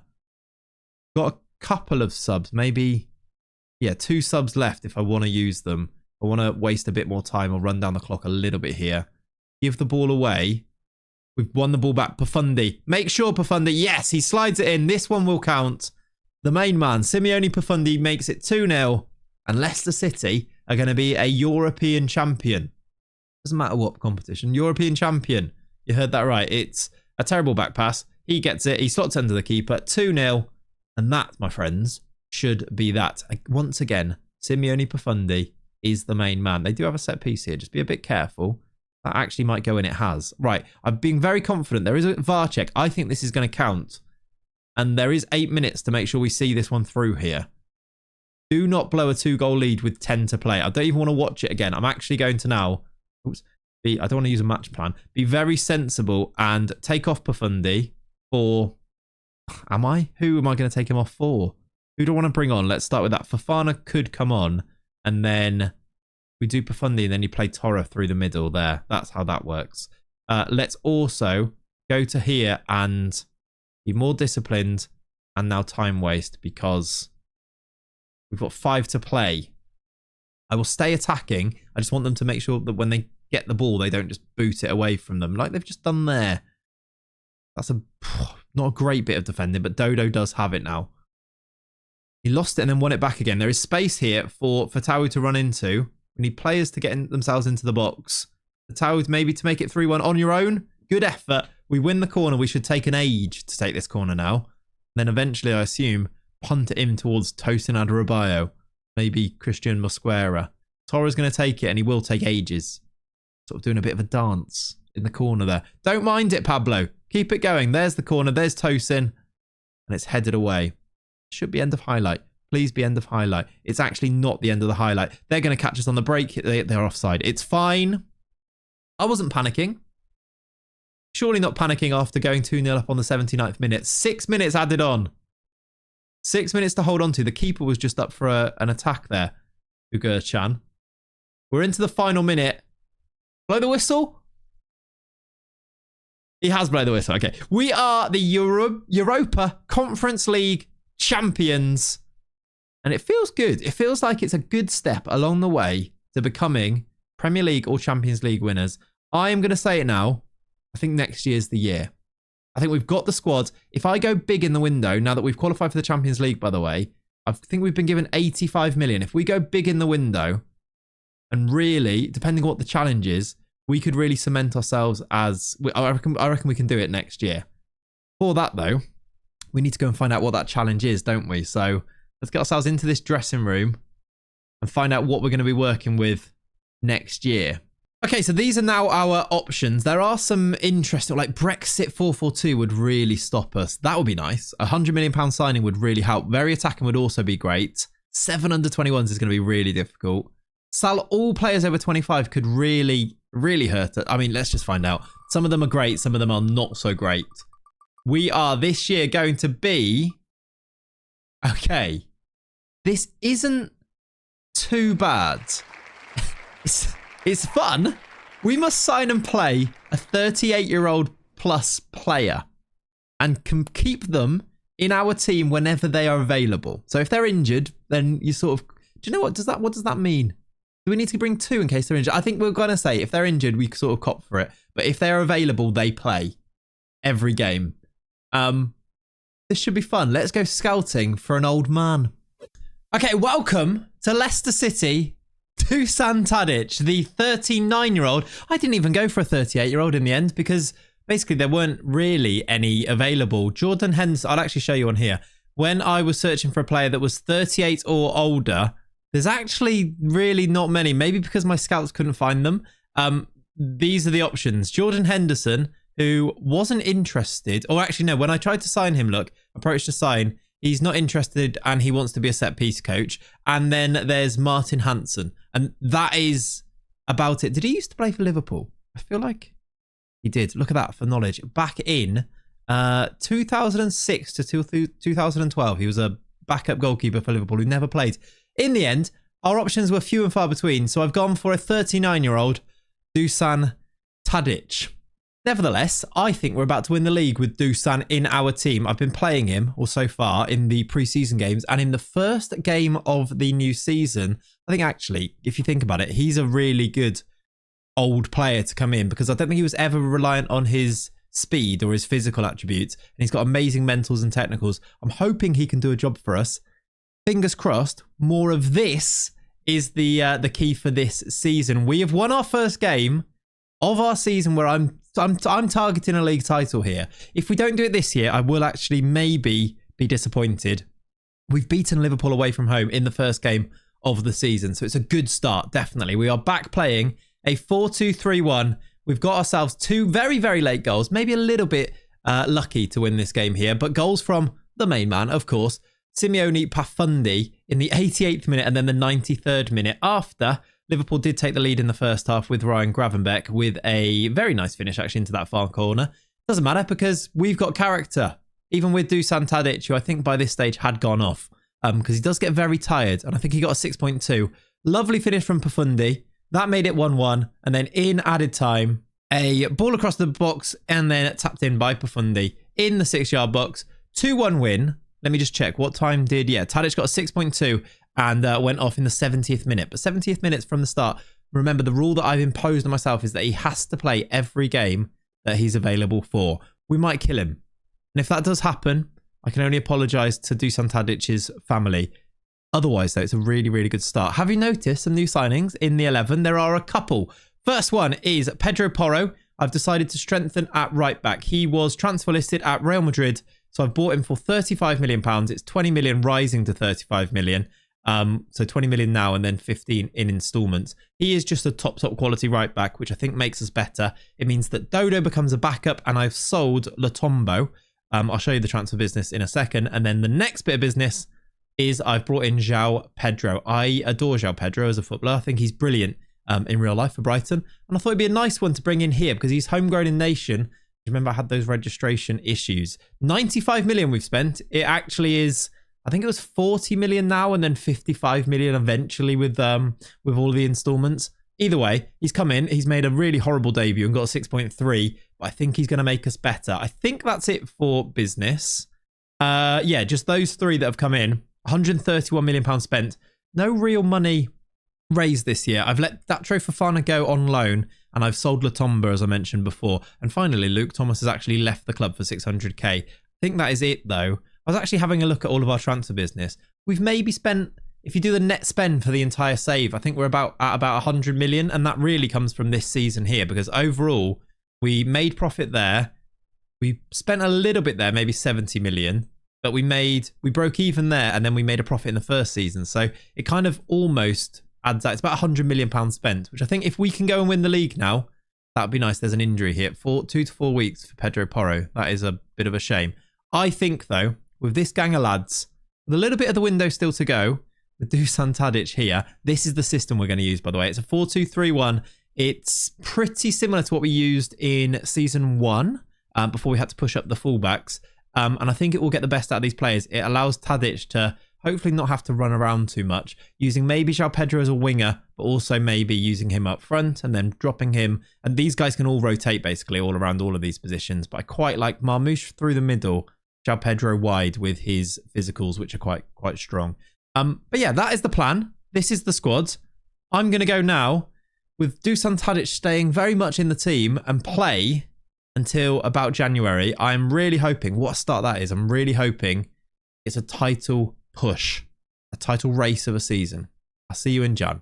All right, here we are then heading into January in what I have described as a title push. It sort of is. We're doing okay. I'm not ruling us out of it this season. However, it does look more likely that next season is going to be the season. We're 6 points behind the leaders, Manchester United, after 20 games, even though we are carrying a 39-year-old currently playing in our team. We've played 20 games, got 38 points. And I just want to show you that in our team, Dusan Tadic is there. He is still starting on the right-hand side of our front 4, if you want to call it that. And he has played 29 games already this season. One thing about Tadic is that this guy does not get injured, touch wood, for the rest of this season.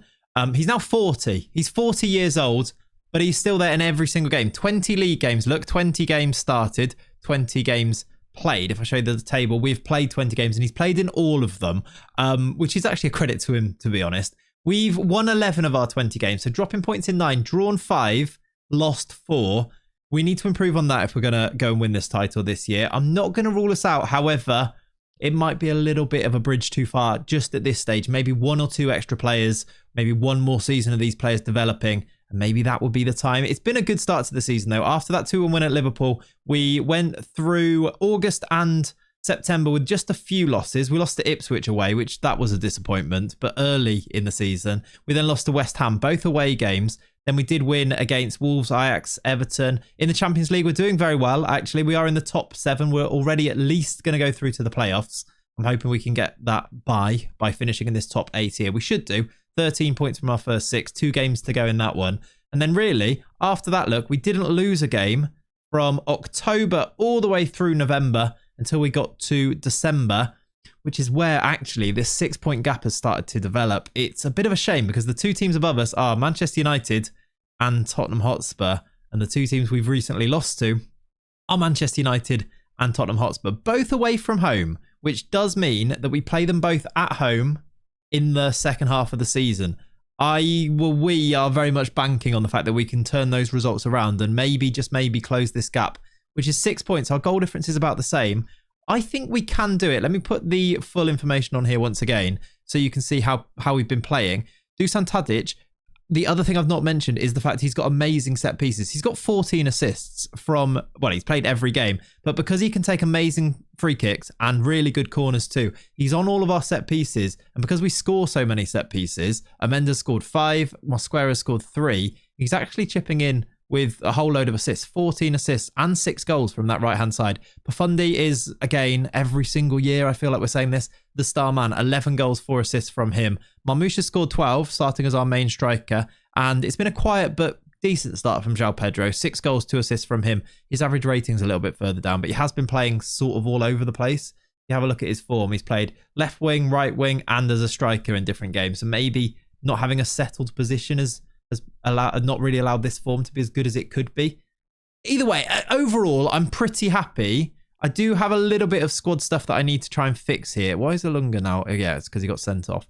I need to try and keep a few of these happy. I have been rotating as much as possible, but players like Pablo Torre haven't really started many, and he's now unhappy. Dodo wants a new deal, although I did offer him one and then he rejected it. I need to do that again to try and get him to stay. Annoyingly, he wants to be an important player when really Pedro Porro is the number 1 there. I need to also do a little bit of adjusting here to see if I can offer you any money. I haven't got any money to offer you, Dodo, so that's going to have to wait at the moment. Overall, though, pretty happy. We continue. We go and see if we can turn this into a title race, really. And if it does turn into a title race, perhaps this game with United and Spurs in the final 4 games, by the way, those teams that are above us, maybe this will have to be a live com run-in to potentially finish the video. I'll go and play the games. I'll go and do January, which, like you've just seen, we don't have any money and we're well over the wage budget. So I don't think we'll do anything unless a big bid comes in for a player that's unhappy, perhaps. For example, we might get a bid for Cameron Archer. That might help a little bit. We might get a bid for Diaz, for Vega, or for João Gomez, all from Saudi. We'll see what happens. Either way, I'll see you at the end of this season. Fingers crossed for a title race. Come on. Okay, so I'm at the end of the season again, and I am loving this save. I'm loving this as a video concept. I just want to say I've been playing this save now for, it's basically 2 days straight, IRL, and it's so much fun, but the added pressure from the challenges is making it genuinely a challenge. We're at the end of season number 5 now, and we've not won the league. However, we have finished 2nd. Again, I'm genuinely proud of the effort that these guys have put in, that this squad has managed to do. We've made huge jumps forward. If you think about the trajectory that we've been on, where did we finish? 10th, 11th, 8th, then 2nd, and now we've just finished 2nd.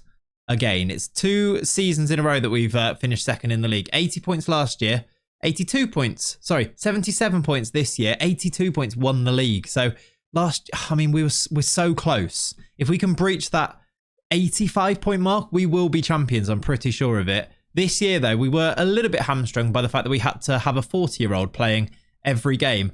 But my word, what a 40-year-old. I feel like right now, if you haven't left a comment on today's video yet, you can just say, Dusan Tadic, the GOAT old man. That can be your comment. Because I'll tell you what, he's 40 years old and he's now retiring. And he has earned this retirement. He's retiring on the 9th of June, 2028. He's played 64 games this season. Every single game that we've played, Dusan Tadic has played in. That includes all of the other competitions that we've been in, which we had a good run in the Champions League and we won the FA Cup, which I'll show you in a second.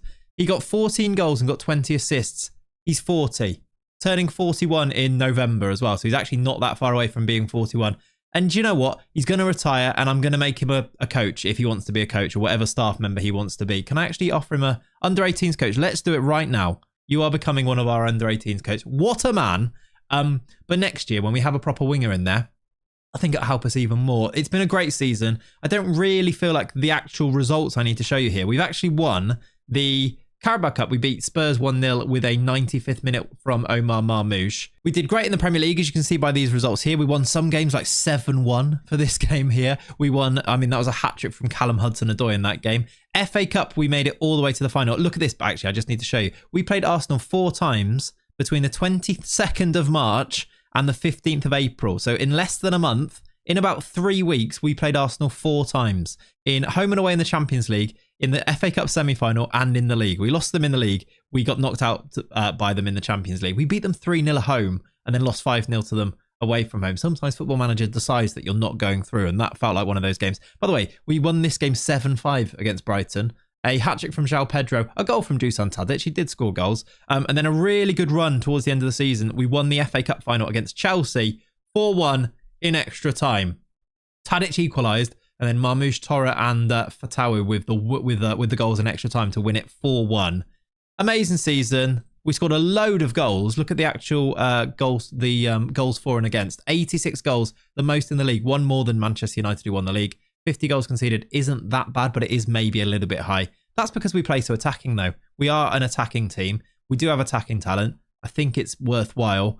I said it last year that this was the season to win the title. I'm going to say it again. Next year, we're going to win the title. But before that, we need to find out what our challenge is going to be. So once again, we head back to the wheel. These are our options now. Free transfers only wouldn't be the worst. Must always include a youth intake player. That might be a bit annoying, but not the worst. Sell star player. I think we could cope with that. It wouldn't be great. Negative net spend. I would maybe stop us from signing. We'd have to sell some people. Not the worst. Sell all players over 25 could be a disaster. Play the kids could be a disaster. 442 Brexit could be a disaster. £100 million signing could be great. Very attacking could be great. I think we've got a good chance of getting a good one here. But what's it going to be? Please just don't be one of those disaster ones. This season... Stop. Ah, very attacking. It's actually not the worst thing in the world. I think we can do this. It was almost the £100 million signing, which would have been gloriously nice. But very attacking. I think we can just go with the system that we are using, ramp it up to very attacking, and I think we can do this. In fact, let me just show you. This is the tactic here. If we just make this, we're already on attacking. If we make this very attacking, I actually think we might even score more goals, especially when you take Tadic out and bring in maybe Fatawu, or maybe, you know, this isn't necessarily the team. You can see by the appearances here how lots of these players did play lots of games. 24 games from Ilunga. Look at left back, who is actually developing really nicely into a very good left back. He was a new gen that we signed for 5 million a while ago to help us with registration, I think it was. Either way, I think we're going to go with this for next year. Very attacking it is. Surely this one has to be the season where we win either the Champions League, which we got to the semis last year, no, quarters, sorry, or the league, where we finished second now twice. Hopefully not always the bridesmaid. Next year is the year. Let's go and do some transfer business and get ready for it. Okay, then, here we go. Season number 6. Surely this has to be the season. We have our challenge, which is to play very attacking. I actually think this might suit us a little bit. This squad is strong. I've done a little bit of strengthening once again as well. 2 signings, or 2 massive signings, really, in the summer by the names of Konstantinos Karetsas. Not somebody I was all too familiar with, actually, but he just popped up in my scout reports, and look how blooming good he is. 20 years old, from Genk in Belgium, and he's developed amazingly in this save in particular. We're going to play him as a right-sided inside forward, I think, and his attributes fit pretty nicely to go and do that. Could easily come in and be a rotation option for Profundi as the number 10 as well, but for 25 million, I think we've got ourselves an absolute steal of a player that should get better as well. So he comes in 25 million, and then I've gone big on the defence again. João Hato, one of my favourite young footballers in the world of football at the moment, and I really hope Liverpool sign him in the future. I'm just going to put that out into the universe.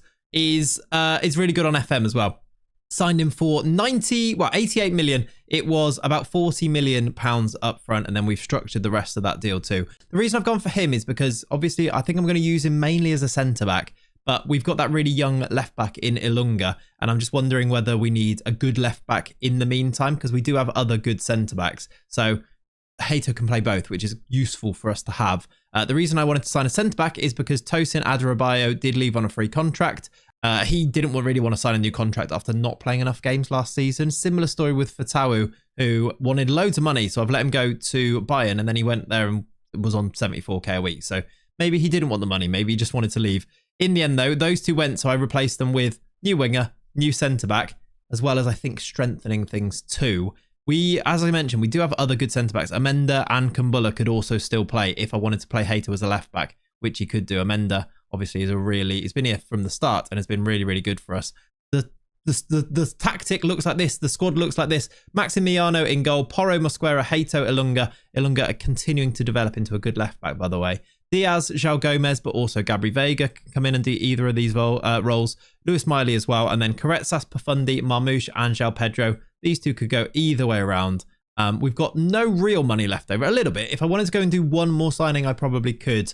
Kumbulla's attracting some bids as well from like Swansea. They keep trying to sign him.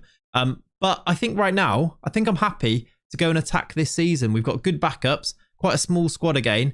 Maybe depth is what we need to look for, but I might just hold on until January to go and do that and see where we stand at that stage. We have started the season. We played Birmingham away from home. We won 3-0. Pafundi, Marmouche with 2. He got 1 and then scored a penalty. It's a good start. This Premier League is ours to go and win. I truly believe it. We are only 7th favourites, but we've got good players. If we put together a proper run, we can go and do this. I'll see you in January when I've had a good start, hopefully, to this season. Fingers crossed, this is the year. Okay, don't get too excited, but we might just be doing it this season. We are now approaching January in our 6th season. Our season where we have to go and play very attacking. And it's going quite well. Everyone's contributing in quite a nice way, actually. I'll start with the attackers here.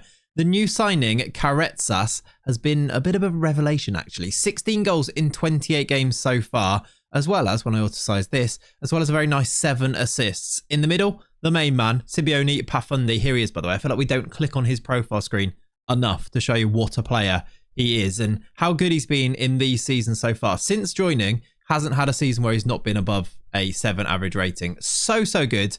This guy too on the right-hand side. Brilliant, awesome player to bring in, now 21.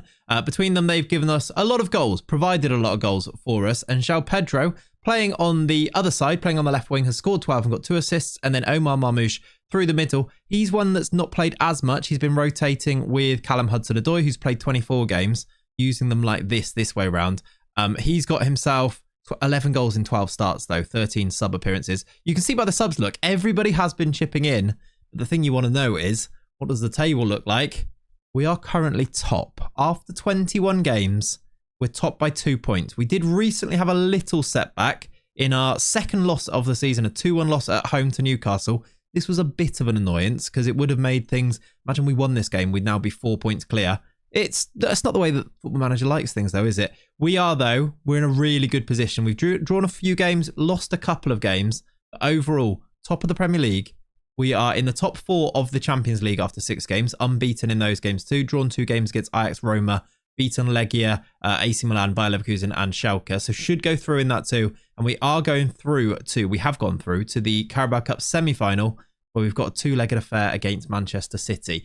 It's all looking good. Still in the FA Cup as well, aren't we? Yes, we're yet to start it against Sheffield Wednesday. It's all looking good.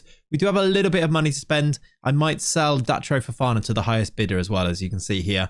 Otherwise, we just need to keep going. There you can see the dynamics. Things are looking great. The team is now very gelled together. It's a small squad, but it's kind of working in our favour that everyone's playing a lot of games and most people are happy. The only real time that people are unhappy is when they either want to move to a bigger club, in João Gomez's case here, which is then I reject the bid and tell them if they come in with a bigger offer.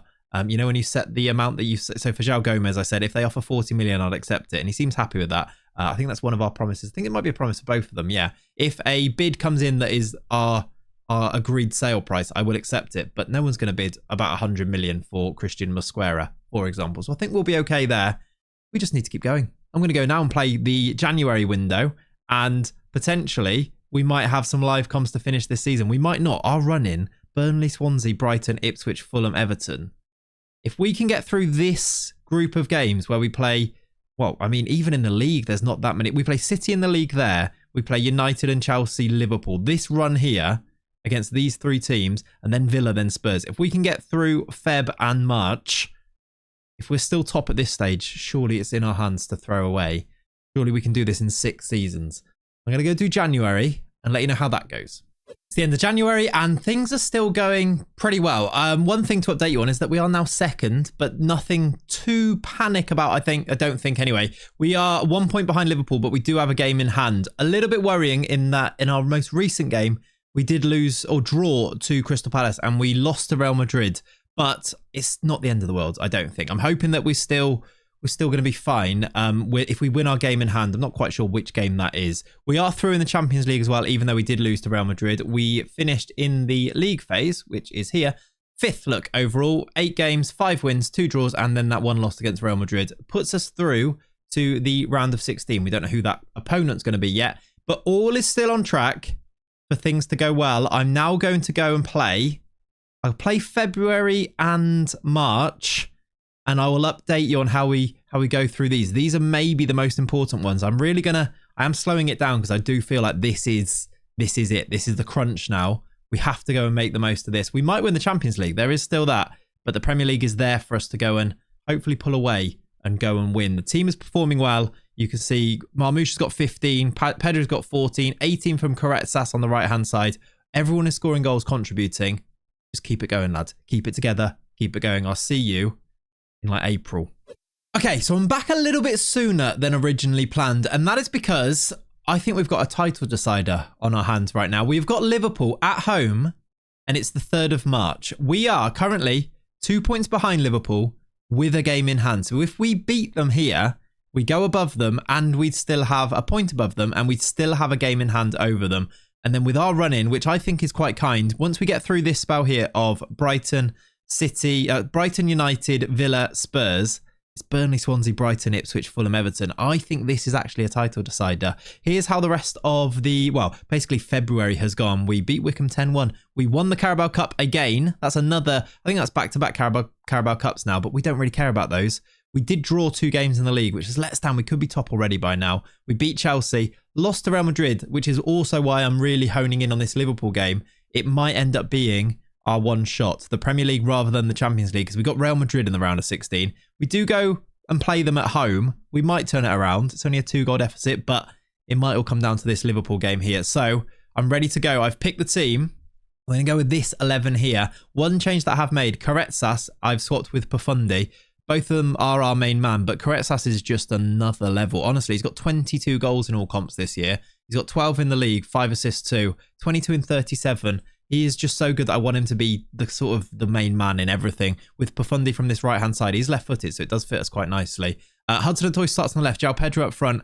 Marmoush, who would usually start, needs a bit of a rest, so he's on the bench. Rest of the team kind of picks itself. Juve at left back, Hato, Amenda, Porro. That is also because at the back, Mosquera is injured. Otherwise, he would be starting. Bit of a loss, but we're going to go for it. Very attacking.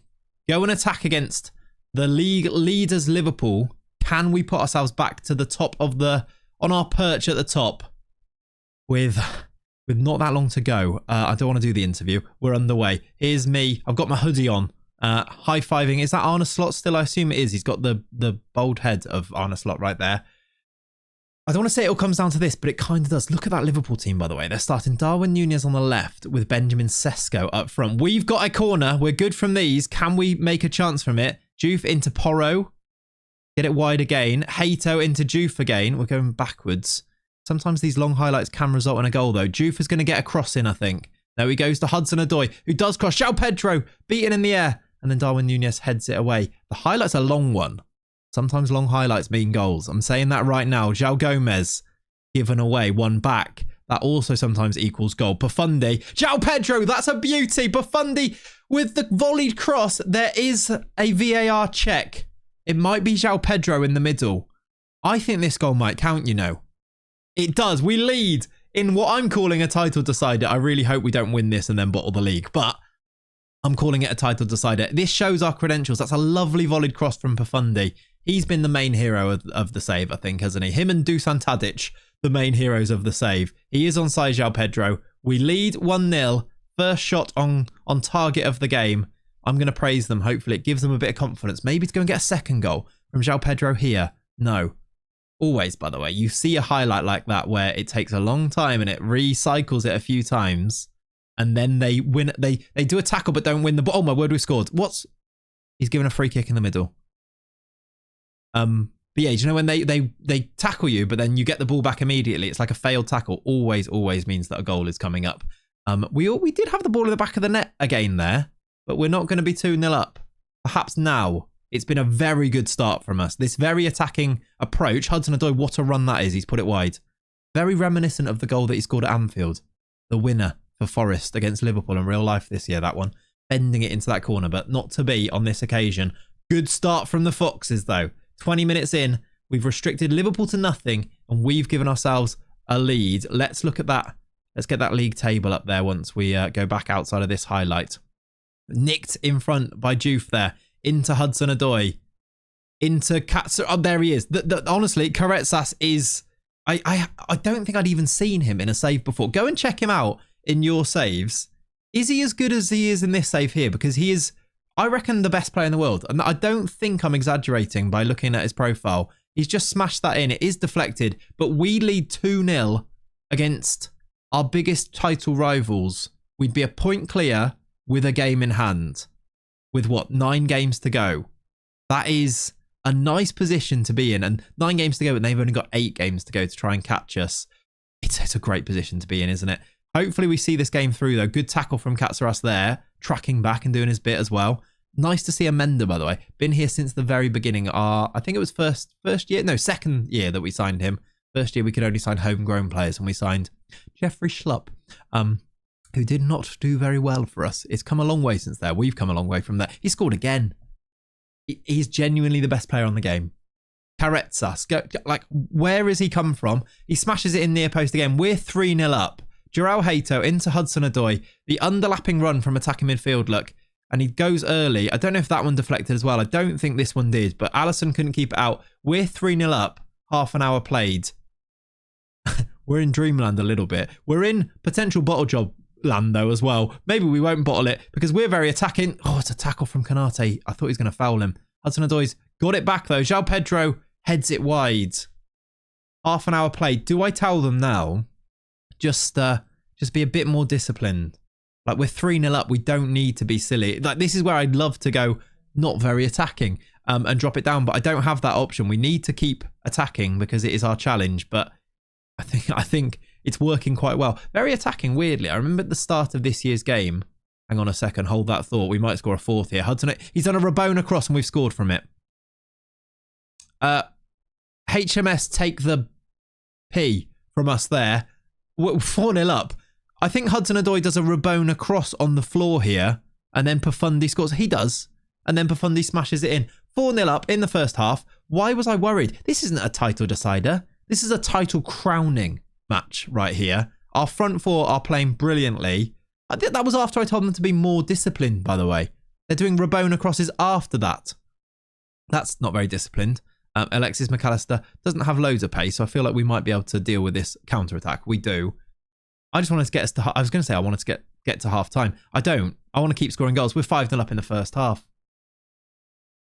Maybe very attacking is the meta. That's what I was going to say. I remember at the start of FM24 that very attacking tactics seemed to be quite productive.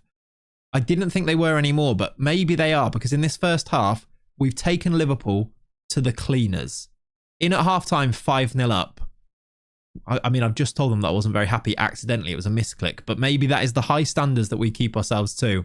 I'm going to get ourselves to about 60 minutes and then I'll start doing some changes. The two midfielders haven't been great. Everyone else has. Barjuf at left back, look. And even then, look, Segundo Valente Diaz just went up to a 7 out of 10. Look at these guys. Hudson-Odoi 9.8. That is 3 assists from Hudson-Odoi.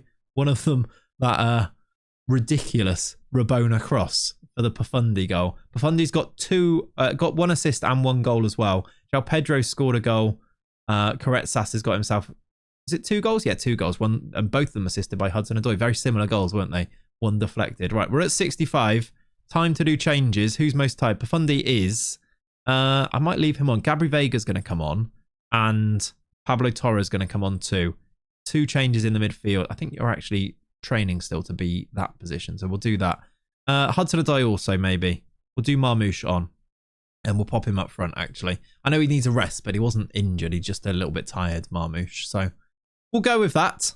This isn't even our strongest 11, is it? If you think about Hato should be playing left back, really. And then you can bring in Mosquera at centre back. And this makes us even stronger. It could be 6 here. Gabriel, oh my word, what a hit. It's over. I actually might tell them to waste time. Is that taking them? I actually can't. You can't waste time when you're very, very attacking, of course. I can't tell them to waste time. I just kind of want to get out of here now with the win. And then I'm actually nervy that we've done the hard part.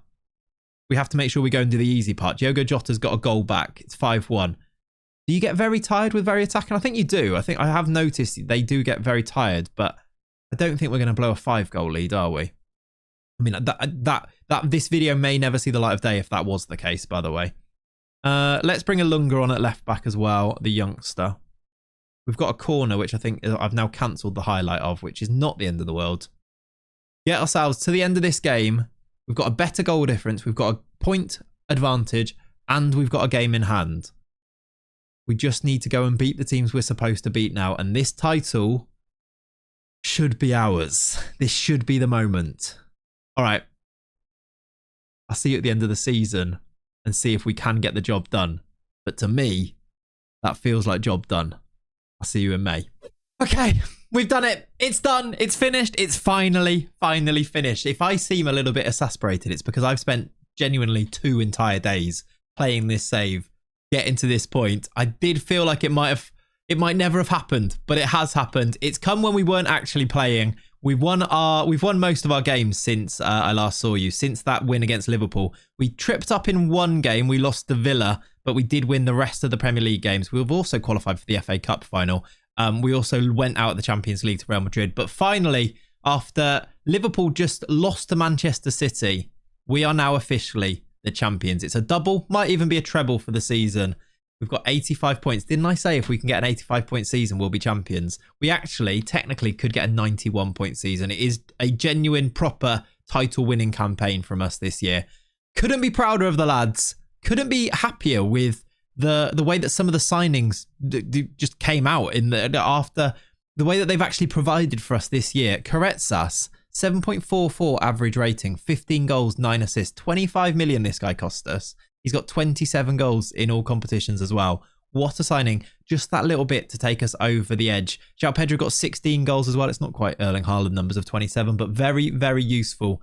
It is this squad of players, this very attacking tactic that has taken us to Premier League glory at long last. Let me just, for one final time, auto-size all of these columns here so that you can see. Profundi got 17 goals, 19 assists. What a man. 27 goals from Clayts with 13 assists. 12 and then 13 from Hudson-Odoi. 22 and 6 from João Pedro. And even Omar Marmouche got himself 16 goals. Didn't get any assists because usually I played him as a striker. To be fair, 16 goals from him as well. You can see lots of appearances from the bench too. Juve at left back played 29 times. Hato played as a left back a lot of the time as well, also dropping into the middle too. An amazing squad of players, an amazing run, quite the journey, I think you'd all agree. Thank you so much for watching and making it all the way to the end. If you have made it to the end, you're a real one. So do me a salute emoji if you've made it to the end of the video, because I salute you for sticking with it till the very end. Thank you so much for watching. Please subscribe to the channel if this is the type of thing you want to see more of, because I am happy to put the time in to play these saves if it's what you guys enjoy watching. I hope you're still enjoying the long videos. I love making them. It feels genuinely like heartwarming when you get to the end of them, so I do hope you are enjoying that. And a final reminder, if you'd like to support me even more, you can do so by joining the Claytreon, which is my Patreon, of course. There are 2 tiers in which you can support me financially, £2 or £5. At the £5 tier per month, you can get yourself any save file, any tactic. If you want this very attacking winning tactic, if you want the Strikerless one that we used before, is it this one on here? No, that's the other one that I used before. If you want any of the tactics though, I will happily post them onto the Patreon, as well as all of the save files from the start, from the end, as well as in this video, I can actually post you the wheel that I use that you can just load in on the website and actually use the same wheel if you wanted to have a go at this save yourself. Anyway, enough rambling from me. Thank you so much for watching. I really do hope you enjoyed. Have a lovely rest of your day. I'll catch you in the next video. Bye-bye. Come on.